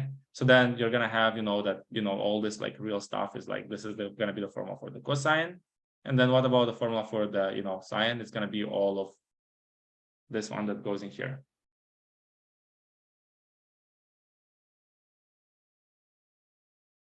Okay, cool. So yeah, so we've got this relationships in here. So this is the formula for the real part. This is the formula in here for the imaginary part. So what could we do next then? Yeah, so maybe next we can look at a couple practice problems. We've got about like half an hour left. So let me share some resources with you guys. So a couple things we can look at. So I guess Euler's formula, we already discussed it. Brilliant is a great resource. So yeah, and I guess you see the symmetry e to the I phi is going to be cosine phi plus sine phi, right? So actually this is another like way you can see it, right? So this thing. Okay, so couple interesting properties. if you have, if you put them together, if I have e to the I, so you have e to the ix, which is basically going to be cosine x plus I sine x. So one thing you could do is you can put them together. If you were to sum them, see, if you sum them, then you're going to get the cosine x. You're going to get two of them. So if you actually divide by 2, then this is like one way you can get cosine x, right? And then what would happen if I take the difference? If I take e to the ix minus e to the minus ix, then you see that this is going to be 2I sine x, right? So if I were to divide by 2I, if I come in and I divide this by 2I, then this formula is just going to be sine x, right? So this is basically, you got two new formulas for the cosine and for the sine. Okay, so this is kind of cool. Okay, so what next? So we got, and then also what you can do is you can take the ratio, right? So you can take cosine divided by, or sine divided by the cosine, and clearly you take this divided by this, and that's going to be tangent x. So it also comes from like this exponentials. Okay, so this is some trigonometric applications. And now let's see that solve cosine x. So let's say that we had this problem and we had to, figure out, cosine x is equal to 2 in complex numbers. How could we do this? Well, clearly, cosine is actually less than 1. So I think there's probably a small mistake in here. Well, unless x is an imaginary number. So if I put in x to be an imaginary number, it's fine. So you see, guys, this equation here, it doesn't have solutions, right? Because I know that the cosine is going to be between 0 and 1. So if you look at like cosine x, it's going to be greater or equal than -1 and greater or equal, less or equal than 1. So if I tell you cosine x is equal to 2, then you're going to say, no solutions. But in reality, this one has no real solutions. So real solutions, but there are imaginary solutions here, right? So how can we figure out the imaginary solutions? Well, I can, just rewrite cosine x. Well, cosine x is going to be e to the ix minus e plus e to the minus ix divided by 2, and it's equal to 2, right? So I'd have this. And then if I put this on the other side, I can remove it from here, and this is equal to 4. And then actually I can try and solve this equation. So now this equation is actually going to have solutions, and the solutions are going to be imaginary numbers. So the way you can see it is you can do it like this: e to the ix is equal to 4. And then I guess what do we do in here? So this is 4, and then how do we simplify it further? We're going to get e to the ix squared minus 4 e to the ix minus 1 is equal to 0. Yeah, so what happened in like this step in here? How could we, how do we get this? Well, I guess one thing to notice is that if I have, look at this. So let's call e to the ix equal some t. Then if you look at e to the minus ix, then this is going to be equal to 1 over t, right? So I guess, what the problem is telling me is that I knew that e to the ix plus e to the minus ix is equal to basically t plus 1 over t, and it's equal to 4, right? So instead of this, let's actually focus on this equation. So multiply everything by 4 and move it on the other side. So divide everything by, so multiply everything by t first. So if I multiply everything by t, what would I get? I would get t squared plus 1 minus 4t is equal to 0, right? So if I multiply everything by t, I get this equation. And now this is a quadratic equation, I can solve it. So if I, compute the delta and stuff, I'm going to get that, delta is going to be b squared. So it's going to be 1 minus 4ac. So I guess, So actually I should rewrite it like this. I should rewrite it as, so minus 4t equals, so it's basically this is equal to 4t. So now if I were to rewrite this as like, t squared minus 4t plus 1 equals 0. And if I try to compute the delta is going to be b squared. It's going to be 16 minus 4, so it's going to be equal to 12. So now if I try to compute t1 and 2, I'm going to get that this is going to be 4 plus or minus square root of, I guess, 12, right, divided by 2, right? And then what is this? Well, it's going to be 2 plus or minus square root of 3, right? Does this make sense, guys? So this is basically the options for the t. But what is t? Remember, t is e to the ix. So basically, you get that, e to the ix is going to be equal to 2 plus or minus square root of 3. So now what can you do? You can come and you can take, logarithm. So if you come and you take a ln of this, and you take a ln of this, right? Then, clearly a ln and e is going to simplify. So you're going to get e to the ix is going to be a ln of 2 plus or minus square root of 3. And then you come and you divide everything by I. And then basically you got what x is. So it turns out that x is a complex number. So when I said cosine x is equal to 2, initially I didn't have a solution. Well, it turns out that there is a solution, but it's a complex solution. If you plug in this thing, it's fine. You get an answer. So you see, complex numbers are these imaginary things that help you find solutions when solutions don't exist, because the solutions don't exist in real numbers, but they exist in complex numbers. All right, cool. So hopefully this was interesting to all of you guys. There's a couple of practice problems in here on Brilliant, so you should definitely like take a look at this. There's also like, the Moivre's theorem that we discussed, like, if you multiply to some power n, then this n can come in the front. The way they prove it is they prove it using induction. I think our proof is like slightly better, so because we used Euler's formula, so Euler's formula is better. All right, so let me share a couple of links with you, I guess, on things you should study at home. So I guess there's this general link on like complex numbers that basically discusses, the basic idea that, complex numbers can be put in the plane, and it's going to be some real stuff, some imaginary stuff. There is all this like 4 possibilities that you have, right? And then, so then there's like a couple of problems in here. You should, try and work for this. These problems are relatively straightforward. We see multiplication, right? Multiplication looks messy, so we don't want to use this. We want to use the polar form. But in order to get some practice, you should try and do this yourself. So like stuff like this, try and do it yourself just so you get comfortable with it. Okay, cool.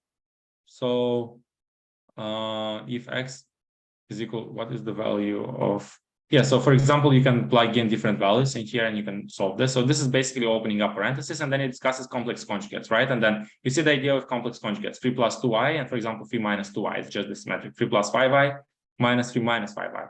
Okay, so these two are complex conjugates. And now basically, I guess one more thing that I didn't really tell you guys, but I should have mentioned it like way earlier, is when we were looking at 2 complex numbers, right? So all the way, so we saw that first of all, they come in pairs, z and z conjugate, right? So when I looked at these things in here, z and z conjugate. So here is one thing. What happens when I multiply 2 conjugates together? So if I take z and I multiply it with z conjugate, this is actually very, very beautiful and very interesting.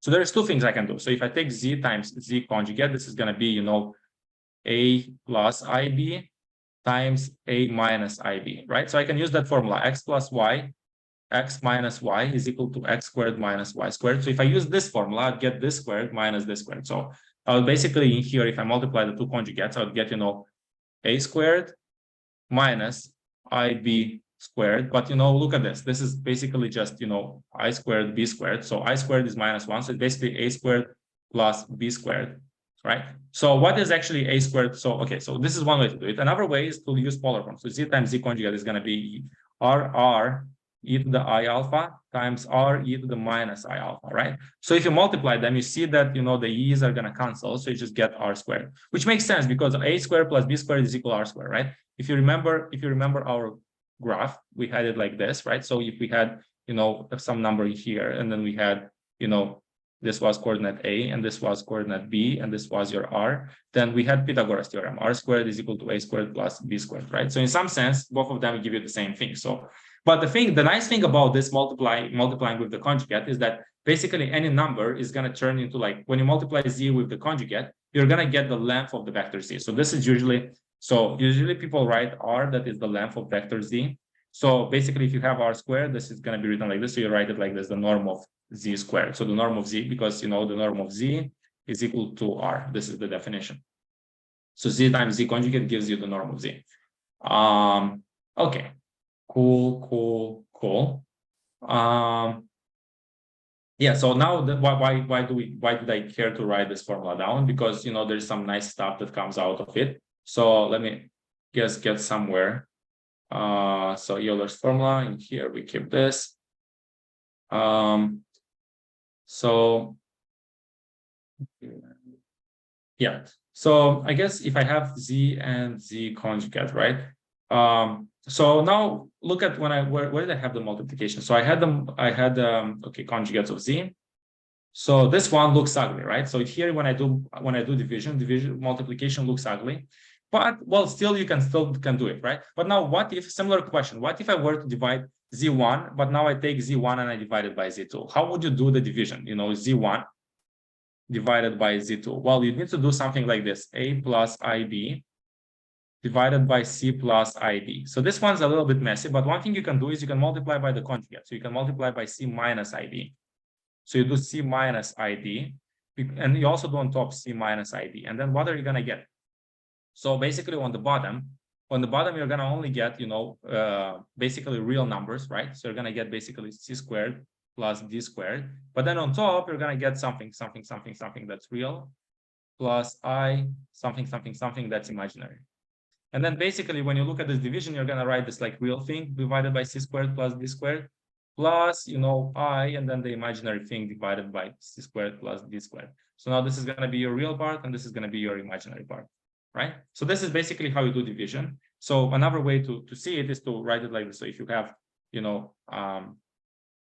z1 divided by z2, you can rewrite it this like this: z1 times z2 conjugate divided by z2 times z2 conjugate, right? So this is basically z1 times z2 conjugate divided by the norm of z squared, which is, this is a real number, right? Okay, cool. So this is basically how you do division. So this complex conjugates, they're like really nice because when you multiply z with the complex conjugate, you get like a real number, right? So this helps with the division. All right, cool. So we did quite a lot of good stuff in here. So you can see the same example in here. So this is going to be homework. So the homework is to basically work through these links that I'm sharing here in class, right? There's a couple like more problems in here that like are a bit more advanced, but if you put in the hard work and you try to solve them, I think you'll be able to get some good results. I don't have the time to go through all of this, but I just thought that I just share some of the main things. Okay, so I put in here this one with complex numbers. Euler's formula, we already discussed it. So let me put this one here in the chat as well. And then there's the other formula, de Moivre's formula, right? So it's like this formula that's saying that you can, if you have a number and you raise it to the power n, then this n is basically going to go inside, right? So it's going inside here and it's going inside here and it's also going here, right? So you get this formula. So it's called de Moivre's formula. And if you want to read a bit more about it, I can also put this one in here. We actually already proved it, right? We proved it using Euler's formula because this was, e to the I theta all to the n, and this is equal e to the I theta n, right? So this is the same thing. So this is, I guess, r here, and this is r then. And obviously, these two have to be equal. So, this one and this one. So this is the easiest way to prove it. But another way to prove it is you can use induction, right? So you guys can, if you're curious, you can read about this induction method in here. It's just like another way to do it. Okay, so now there is a couple of problems in here. Again, homework for you guys. Let me actually, let me show you like one trick with Moivre's formula that I think is important to discuss. So let's see if we get this loaded. I don't like this because it looks a bit messy, but okay, so let's look at, for example, this problem in here, right? So square root of 2 plus this one. So what is going to be this big complex number to the power of 1,000? Well, so actually, if you look at this number, if you try to, plot it, if I were to plot this number, what would it be? Well, this would be here, square root of 2 over 2, and this would be here, square root of 2 over 2. So if you look at this is actually a square, right? So because this is a square, this is going to be 45 degrees. But now what's going to be the radius, radius? So the radius, I guess the radius squared is going to be, this squared plus this squared. So if I square both of them, it's going to be 2 divided by 4 plus 2 divided by 4. So this is actually exactly 1. So you see that the radius is going to be 1, right? So what do I see? So I see that my complex number, so this complex number, let's call it z, is just going to be e to the I 45 degrees, right? Or I guess instead of writing 45, I can write, it's going to be what? So pi is 180, so pi divided by 4, right? Which is, e to the I 45 degrees. Well, so now if I were to do this, and if I were to, plug this thing, plug it in here, what would I get? I would get that this thing would immediately become e to the I pi divided by 4, all to the power 1,000, right? Well, but then this is going to be just e to the I pi times 250, right? And then actually the better way to write it is to just keep going one more level up. So you can write it e to the I 2 pi and to the power like 125, right?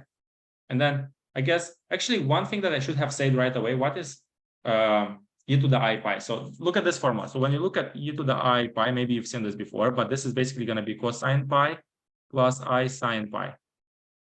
right? So cosine pi, it's cosine of 180. So this thing in here is going to be -1. But what about this thing? Well, this thing in here is just going to be 0, right? Because it's sine of like 180 degrees. So this is just 0. So you just basically get, the formula e to the I pi is going to be equal to -1, right? So I guess in here I could have actually just like stopped right there right away. So I could have written, this is going to be equal to -1 to the power 250. Right? So, well, clearly this is just going to be 1. So, okay, so this thing is just equal to 1. So we are done here. So, yeah, you have e to the I pi is equal to -1. And you can also see from here that e to the I 2 pi is going to be equal to 1, right? Because this e to the I 2 pi is going to be equal to cosine of 2 pi plus I sine of 2 pi. So again, this is just going to be 0. But then this thing here is just going to be 1, right? Because it's cosine of 2 pi. You go around the circle. Yeah, so e to the I 2 pi is equal to 1. Okay. Cool. Yeah, so this is like the nice thing about Moivre's formula. It's like if you have something in Cartesian form, if I try to do a plus ib to the power of 1,000, and if I try to open up parentheses, I get something like a lot of mass, right? But if I write it in polar form like this, and I raise it to the power of 1,000, it's really nice. Like the polar form, whenever you have multiplications or raising to high powers, always use the polar form. The polar form is always nice. Okay, so this is, I guess, this is one problem. But now how about like this problem here? Let's look at this one. So I want to figure out what is going to be 1 minus I to the 6th power, right? So if I try to solve this one, what could I do in here? Well, again, I would want to figure out, so this is complex number z. So I would want to write this, complex number. I would write, so this is complex number z. So I'd like to write it like as r e to the I alpha. The only thing is I just don't know what r is and what alpha is. So how can I figure out an alpha? Well, I just draw the image, right? I just draw the image here and here, and I'm just gonna write, well, this one is gonna be 1, and this one is gonna be minus I, right? So it's gonna be here minus I. So basically -1, -1. So if you look at like this thing in here, this is gonna be your number 1 minus I, right? -1 I. So this is basically the real part and the imaginary part, right? So now what is gonna be the angle, and what's gonna be the radius? Well, the radius you can see right away, it's going to be square root of 2, right? Because you use Pythagoras theorem. You have this is just 1 and this is just 1. So you get this is square root of 2. But now what about the angle? Well, the angle is going to go this way. So it's going to be -45 degrees, right? So it's going to be, equal to square root of 2 e to the I minus 45 degrees. Or you can write it as like basically square root of 2 e to the I minus p divided by 4, right? Okay, so now I want to raise this to the 6th power. Okay, so if I raise this to the 6th power, what am I gonna get? Well, I guess, just plug this in here. So it's gonna be square root of 2 e to the minus I 45 multiplied by 6th power. So what am I gonna get? So, well, this is gonna be, square root of 2 to the 6th power. So it's gonna be square root of 2 to the 6th power times e to the minus I. And then what is 45 times 6? So if I, use the calculator, well, 45 times 2 is going to be 90. So 90 times 3 is going to be 270, right? 270 degrees. Okay, so what is going to be minus? So I guess I can write it like this. I can write it I times minus 270 degrees. What is going to be minus 270 degrees? So if you make this graph in here, right, then you see that, minus 270 degrees is, this is going to be minus 90. And then you draw another minus 90. So this is going to be minus 180. And then you do another one. So basically, you're going to end up in here. So this one in here is minus 270 degrees, right? But you see that going around 270 degrees is the same as just doing plus 90 degrees because you end up at the same point. So I guess I can, just rewrite this. So if I keep simplifying, right? So I can keep simplifying. So this is just going to be, 2 to the 3rd power. So this is just going to be 8 times e to the I 90 degrees, right? So I guess I can just rewrite this as what? I can rewrite this. It's going to be equal to 8 cosine 90 plus I sine 90, right? Well, actually, you can see right away that this one is just going to be 0 and this one is just going to be 1, right? So it's just I, because this number here is just going to be I. This is, e to the I 90 degrees, which is just basically equal to I. So yeah, so I guess, this is just going to be equal to 8I. So that's basically it. So if you wanted to figure out what this thing is, you could have opened the parentheses, you get a big mass, or you can write it in polar form. Polar form is like this. You figure out, you find it by drawing the picture. You raise it to the 6th power, you simplify everything, you get 8I. So I think that's actually the right answer here. So if we take a look in here, yeah, see, they got 8I. Okay, so let's clear this. So yeah, so this is kind of like the polar form and how you do it and how you use it. So I'm gonna put this, did I put this link in the chat? Yeah, I think I already put this link in the chat. So if you guys want to get more practice, there's a couple more problems. So for example, you can try doing this problem in here, right? You'd want to, again, you'd want to write this as like z to the 2013, and you'd want to write this as like r e to the I alpha to the 2013. So you just need to figure out what you know r is. So the way you do it is you just write like this. You write to say this is 1, this is square root of 3. So what is going to be the radius? You know, it's going to be this squared plus this squared. So the radius is just going to be 2. And then what's going to be the angle alpha? Well, you can figure it out. If this is, 1, this is 2. Yeah, you can figure it out and then plug in the numbers. Okay, so that's kind of like the main ideas in here. And yeah, we discussed all of this discussed. So now here's like actually one more like cool problem. There is this problem in here. What about like sine alpha, sine 2 alpha, sine 3 alpha, sine 4 alpha, up until sine n alpha? If you wanted to do this, how could you do this? Well, so one trick to do this, I guess this is a good problem. So maybe I should just like rewrite it here somewhere on a new page.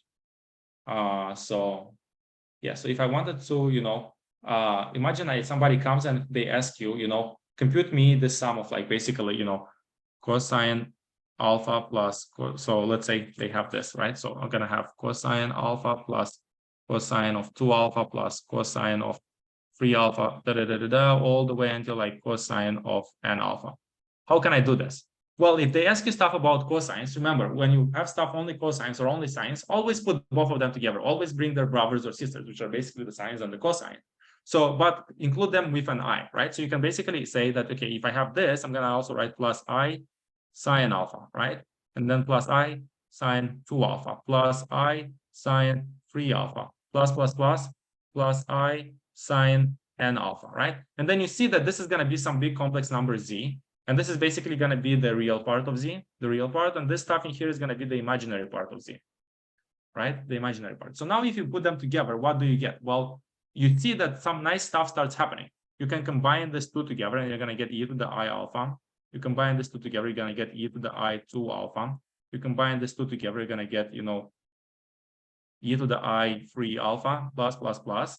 And then you're going to get plus e to the I n alpha, right? And then if I take e to the I alpha and I just call this thing x, then you see that this is just going to be x plus x squared plus x cubed plus x to the power n, right? And then I know what this is. Well, actually, I guess if this is just a geometric series, right? So how could I figure it out? Well, actually, for completeness, I could have added just cosine 0 plus, I guess, I sine 0 here, right?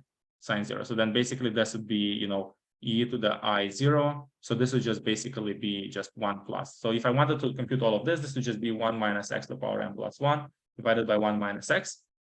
So, okay, so I have all this like big mass in here. So let's rewrite it. So what is this? So if I write this like 1 minus x to the power n plus 1 divided by 1 minus x, you see that this is going to be, what is x? X is going to be given by this thing. So it's going to be 1 minus e to the power I n plus 1 alpha divided by, 1 minus e to the power I alpha. All right. And now I guess, what is this going to be? Well, there's going to be two things in here. There's going to be something that's real plus something I, that's the imaginary thing, right? And then, the real stuff is going to be this, and then the imaginary stuff is going to be this. So I guess if you wanted to compute the real and the imaginary, what could you do in here? Well, you could multiply by the complex conjugate, right? So if you multiply by the complex conjugate, you'd get 1 minus plus e to the I alpha. Or actually, no, sorry, no, that's not quite right. So I guess if I wanted to like simplify this stuff, what would I do in here? Well, one thing, so if you have stuff like this, 1 plus e to the I alpha, what can you do? Well, one thing you could do is you can write this as like e to the I alpha over 2 in the front, and then write it like this: e to the minus I alpha over 2 plus e to the I alpha. Why am I doing this? Why do I put 1 in the front? Because now this looks like, cosine of ix. So basically, this looks like, e to the ix minus ix plus e to the ix, right? So you know what this is. This is just cosine of 2 cosine x, right? 2 cosine x, right? So this is just going to be 2 cosine x. But in this case, what is x? It's alpha over 2, right? So this is going to be, I guess 2 cosine alpha over 2. And then same story with, well, what if now I made it, minus? What if this was a minus in here? or I guess, what if, well, actually, if instead of having a plus, I had a minus here, what would happen? Well, then this would be a minus in here. And instead of it being cosine, it would be sine, right? So this would be 2i sine alpha over 2. So it would be, 2i sine alpha over 2. Well, anyway, same story. And then you can basically do the same stuff with this. So then you can open up the parentheses, you're going to get some real, some imaginary. So basically the real part is going to be the sum of cosines, the imaginary part is going to be the sum of the sines. Okay, so hopefully that was clear. If you want to look at this in more details, you can also like look at this formula in here, right? So this is exactly the formula that we had. And you can, you can rewrite it like this. And you see they use this trick in here that you pull you pull this in front of the parenthesis, and then you're gonna get this thing and this thing in here. So you do the same trick in here. So then this is gonna be, like e to the ix minus e to the minus ix, right? And this is gonna be e to the it minus e to the minus it, right? It's just that x is gonna be this thing, and then t is gonna be this thing here. But when you put them together, you're gonna get, well, this is gonna be, 2i sine t, and then this is going to be 2i cos sine x, right? So this is your x, and this is going to be your t, and then obviously you had this two together that's going to come into this thing, right? So yeah, so this is basically your final thing, and then you can ask, okay, stuff simplifies, so 2i is going to simplify. So yeah, and then you can rewrite this as like imaginary part with complex part, right? So if you look at the imaginary part of this, you see that, for example, if I were to simplify this, well, 2i and 2i will just cancel. So let's call this thing in here kappa. So then I can just write this is going to be k times, well, what is this? Well, this one in here is going to be, cosine of n theta over 2 plus I sine of n theta over 2, right? So yeah, so basically I get this thing in here. So now what is going to be the real part? So then if you look at, I guess if I were to put k in front, so I'd write k here, and then I'd also write k in here, right? So I can just, put k in both of them. So let's write it like this, I, k, right? So then this part in here is going to be the real part, and this part in here is going to be the imaginary part. So this basically is the sum of the cosines, and this one is the sum of the sines. So what did we want? I think initially the problem asked the sum of the problem asked about the sum of the sines, right? So if I wanted the sum of the sines, then I want the imaginary part. So let me make this nicer.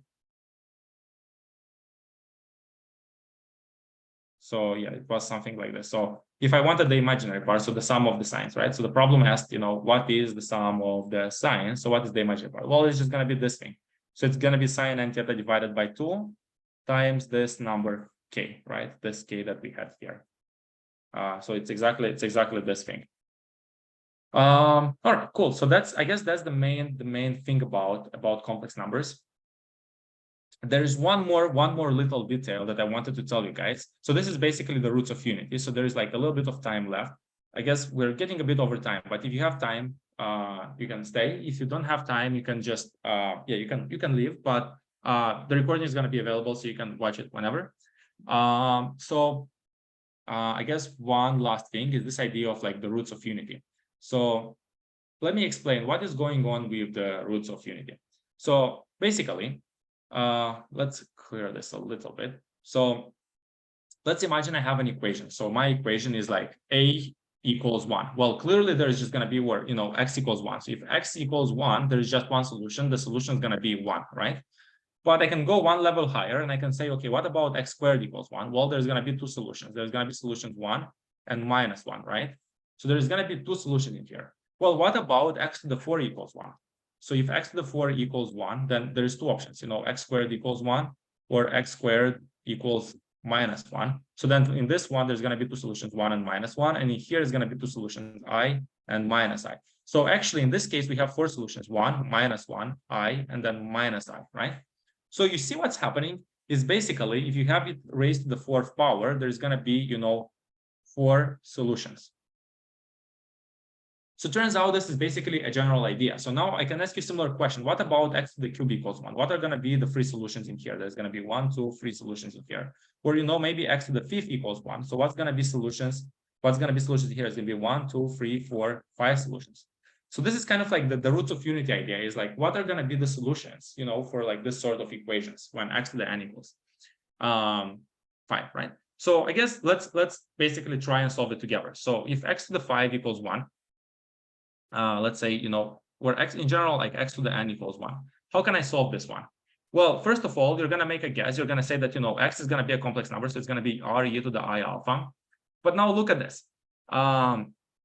What is going to be, well, this one is going to be some complex number times like sometimes some like radius r. So basically I can come and say, okay, if that's the case, then x to n is going to be r to the n e to the I alpha n, right? And now here's the thing. If I have two complex numbers, let's say that two numbers, I need to multiply them. If I need to multiply a with b. And if I look at their norm, then if I wanted their norm, this is actually going to be the norm of a times the norm of b. There is this formula that you can basically say that, what is going to be the length. Because, if I have some number, let's say that a is equal r e to the I alpha, then what's going to be the norm of a? Well, the norm of a is just going to be the radius, right? So this is the norm of r e to the I alpha.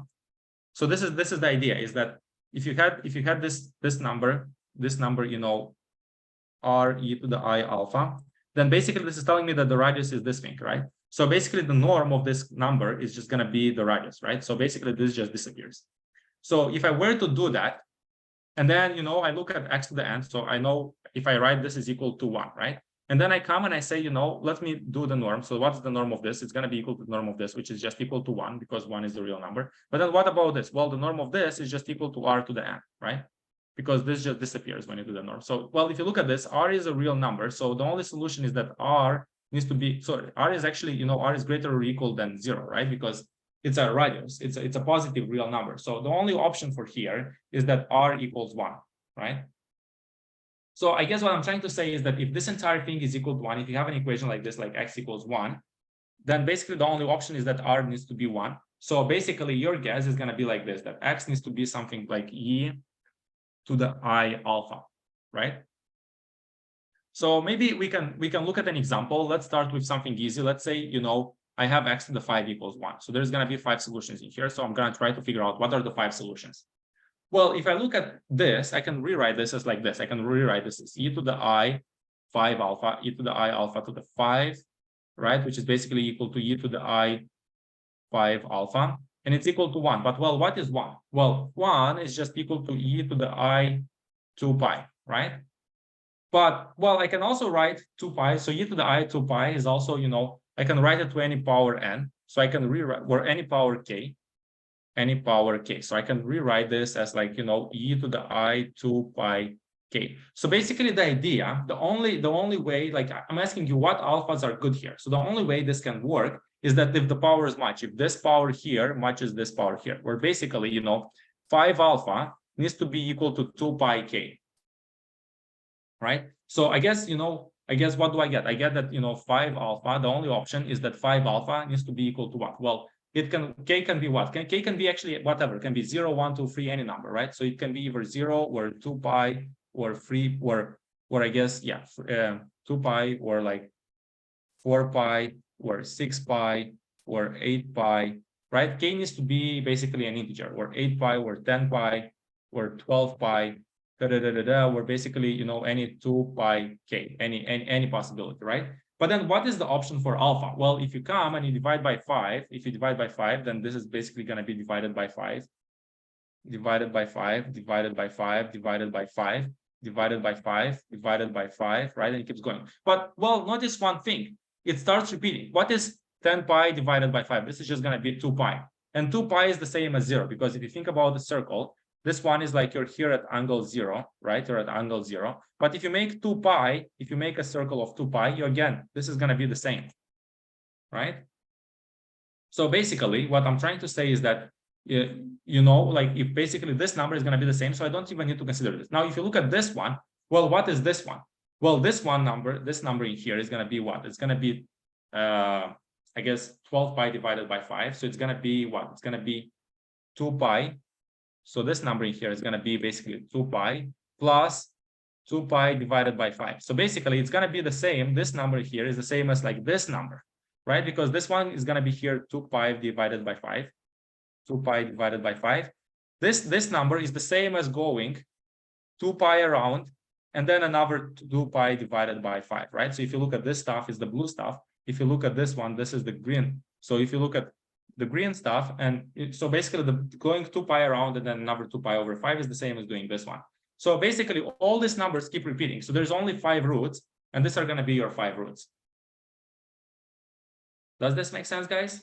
So basically there's only going to be, basically you can only stop at the first 5 roots. So you're going to get, these are going to be your roots, and then you just divide by 5, divide by 5, divide by 5, divide by 5, right?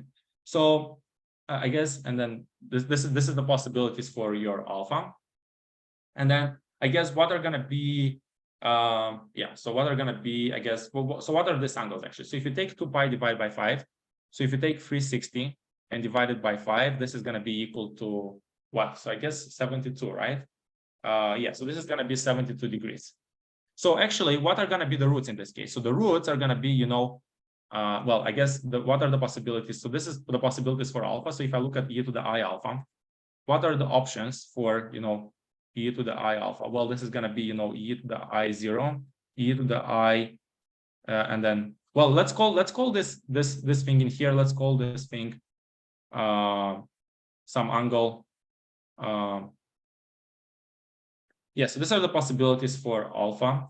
Well, so actually, if I call this angle in here x, then look at this angle. Well, actually, we already used x, right? So, and then I used, so let's call this angle theta, and then this is going to be 2 theta, this is going to be 3 theta, this is going to be 4 theta, right? Then basically e to the I alpha can be what? Can be e to the 0, e to the theta, e to the 2 theta, e to the 3 theta, and e to the 4 theta, right? So these are basically your possibilities for like what x can be. Well, and actually, if I call e to the theta, if I call this thing epsilon, right? Then basically, what are the solutions? The solutions are gonna be, you know, basically 1 epsilon, epsilon squared, epsilon cubed, epsilon to the 4th, right?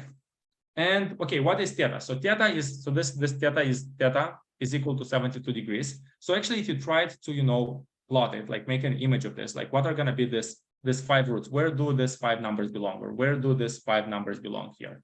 Well, you can just like make an image, and you're gonna get a regular pentagon. So basically, you're gonna have your circle, and you're gonna get, you know, well, e to the 0 is like e to the angle 0, so it's gonna be this point here. But then there's gonna be, you know, like this point here, this point here, this point here, this point here. So now if you connect them, connect, you're gonna see that this is 72 degrees, this is 72 degrees, this is 72 degrees, this is 72 degrees, this is 72 degrees, right? So basically, this number is gonna be your epsilon. This is going to be your epsilon squared. This is going to be your epsilon cube. This is going to be epsilon to the, and this is going to be your epsilon to the 4th, right? And then this one is going to be epsilon to the 5th, which is basically equal to epsilon to the 0. So yeah, so basically the 5 roots are going to make a regular pentagon, right? So you see that there's going to be this regular pentagon here, this, and this, right? Does this make sense, guys? So yeah, so I guess if you have a regular pentagon, these are going to basically the roots, these are the possibilities for x. So these are the possibilities for x. So this is what, you know, x can be. It's like this 5 numbers, you know, this epsilons, 1, 2, 3, 4, 5 points.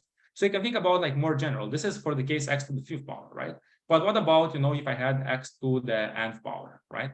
What if I had, you know, x to the n equals 1? Well, again, same story. You guess x is equal to e to the I alpha. So I guess x to the n is going to be e to the I n alpha is equal to 1. But well, what is 1? It's equal to e to the I 2 pi.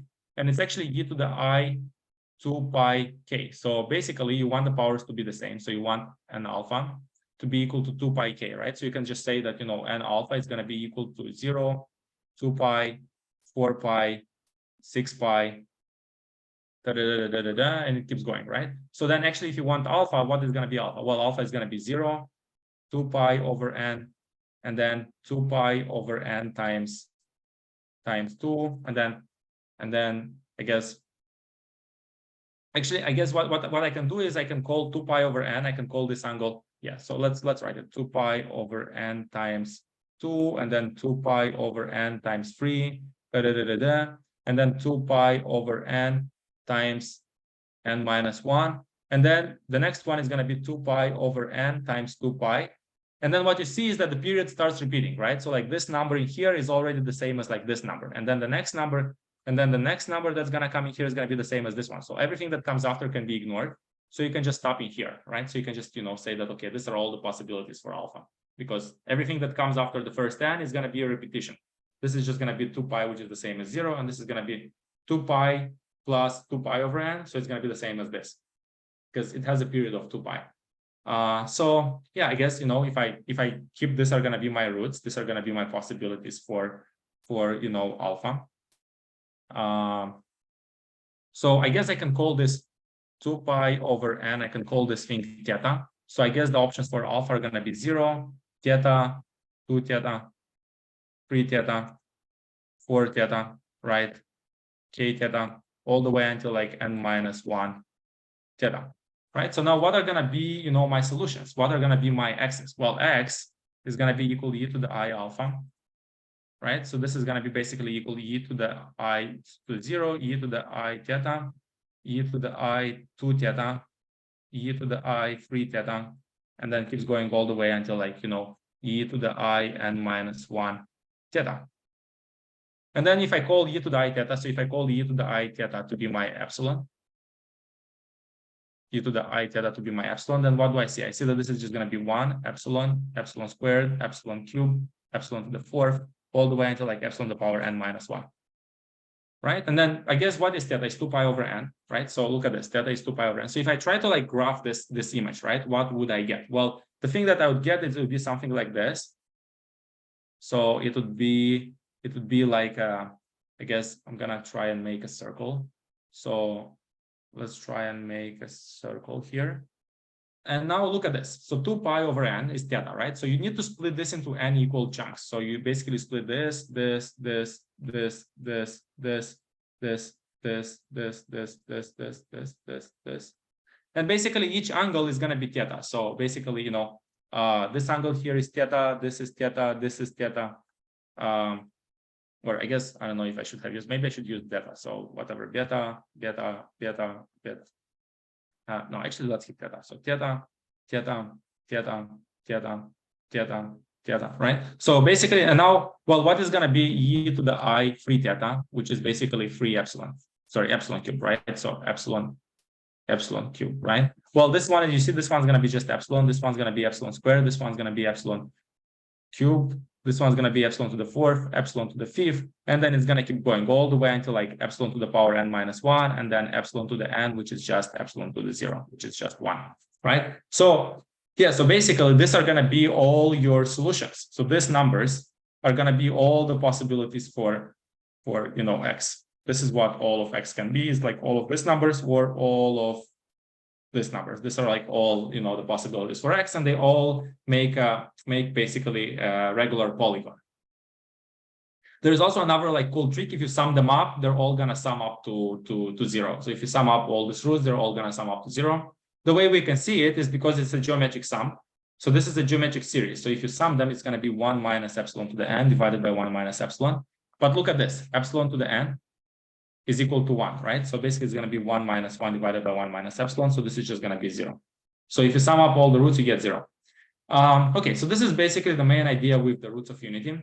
We don't have that much time, unfortunately, to do some practice problems. But if you guys want to learn more about roots of unity, I definitely recommend, taking a look at this article here on Brilliant. It's really good, and it discusses the roots of unity in details. So you can basically work through this problem. They discuss, like, if, for example, you had this solution, x to the cube equals 1. What would be the solution here? Well, you can, just make your circle, right? And then you just make it, and then you just pick 3 points that are equally spaced. So obviously this one is going to be a solution. It's going to be this one and this one. So then this is going to be 120, 120, 120.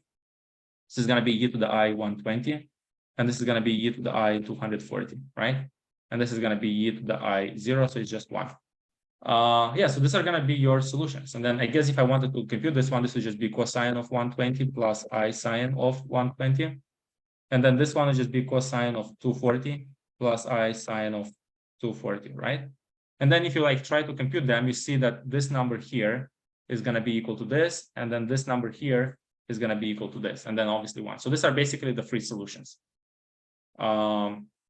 Yeah, so that's basically the idea. And then if you want to solve it for the nth root, you kind of like get similar stuff, what we saw, 2k pi I divided by n.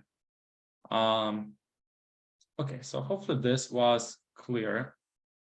So I guess we can, yeah, I guess we can take a break here now. So yeah, and then I guess there's a couple practice problems in here. So for example, if you had a square, right? If you had a square, what are going to be the solutions for a square? So if you had a square, you'd have something like this. So if you had the square, then your solutions are going to be, you know, 1 minus 1 minus I, and then I. So this would be like the four solutions to x to the 4 equals 1, right? But what if you had x to the 5th equals 1? Then this gets a bit more complex, but we already saw it. It would be something like, it would be, I guess, something like this. It would be like this and like this. So the solutions would be this 5 points. This one, this one, this one, this one, this one. All of them on the unit circle. And all of them equal to 72 degrees, 72 degrees, 72 degrees, 72, and then 72. And then this would be your like 5 solutions. See, they get very massive. So usually you don't wanna write it like this. You just, instead of writing this, you wanna write it like e to the I 72 degrees, where basically 2 pi divided by 5, 2 pi divided by 5, and you can call this thing epsilon. And then this thing is just going to be epsilon squared. This one is going to be epsilon cubed. This one's going to be epsilon to the 4th. Okay, cool. So hopefully this was more or less clear. So this is pretty much the main thing that I wanted to discuss about, you know, complex numbers. So here's like more complex stuff. If you have 8 roots of unity or like 12 roots of unity, see, there's going to be like even like more numbers, but they're all equally spaced. Yeah, and then clearly, you know, if you sum up all the roots, you're going to get, you know, you can use a geometric series, so you get that the sum of all the roots is 0. So yeah, and then there's a couple practice problems in here. So if you guys want, you can also work for this practice problems. So that's mainly it for today. In terms of the homework, again, work through all the links that I shared in class. And on top of that, I guess I can share like some book chapters. So this is a chapter, like it's some easy problems if you just want to get some warm up about complex numbers. And then if you go towards the end of the chapter, we discussed pretty much everything in here. There's a couple practice problems. And then there is like some problems that are selected from AMC 12. But it's from back in the 2000s, so it's like 10 problems. You can try and like work through these 10 problems that from AMC 12. And then if you want to like read more like documents on complex numbers, here's like one more PDF document. I'm gonna put this one in the chat as well, so you feel free to download it. By the way, these links that I shared with PDFs, they're only valid for like a couple days, so make sure you download it like right after the class if you want to have a copy of it. But yeah, if you want to learn more about complex numbers, solve practice problems, go through exercises, you can also basically use this PDF that I just shared with you. Okay, so I guess that's the main things that I wanted to show you guys. So that's pretty much it for today. Any questions? Well, if there's no questions, then we're gonna take a break, and then I'll see you all next week. All right, have a wonderful weekend, everybody.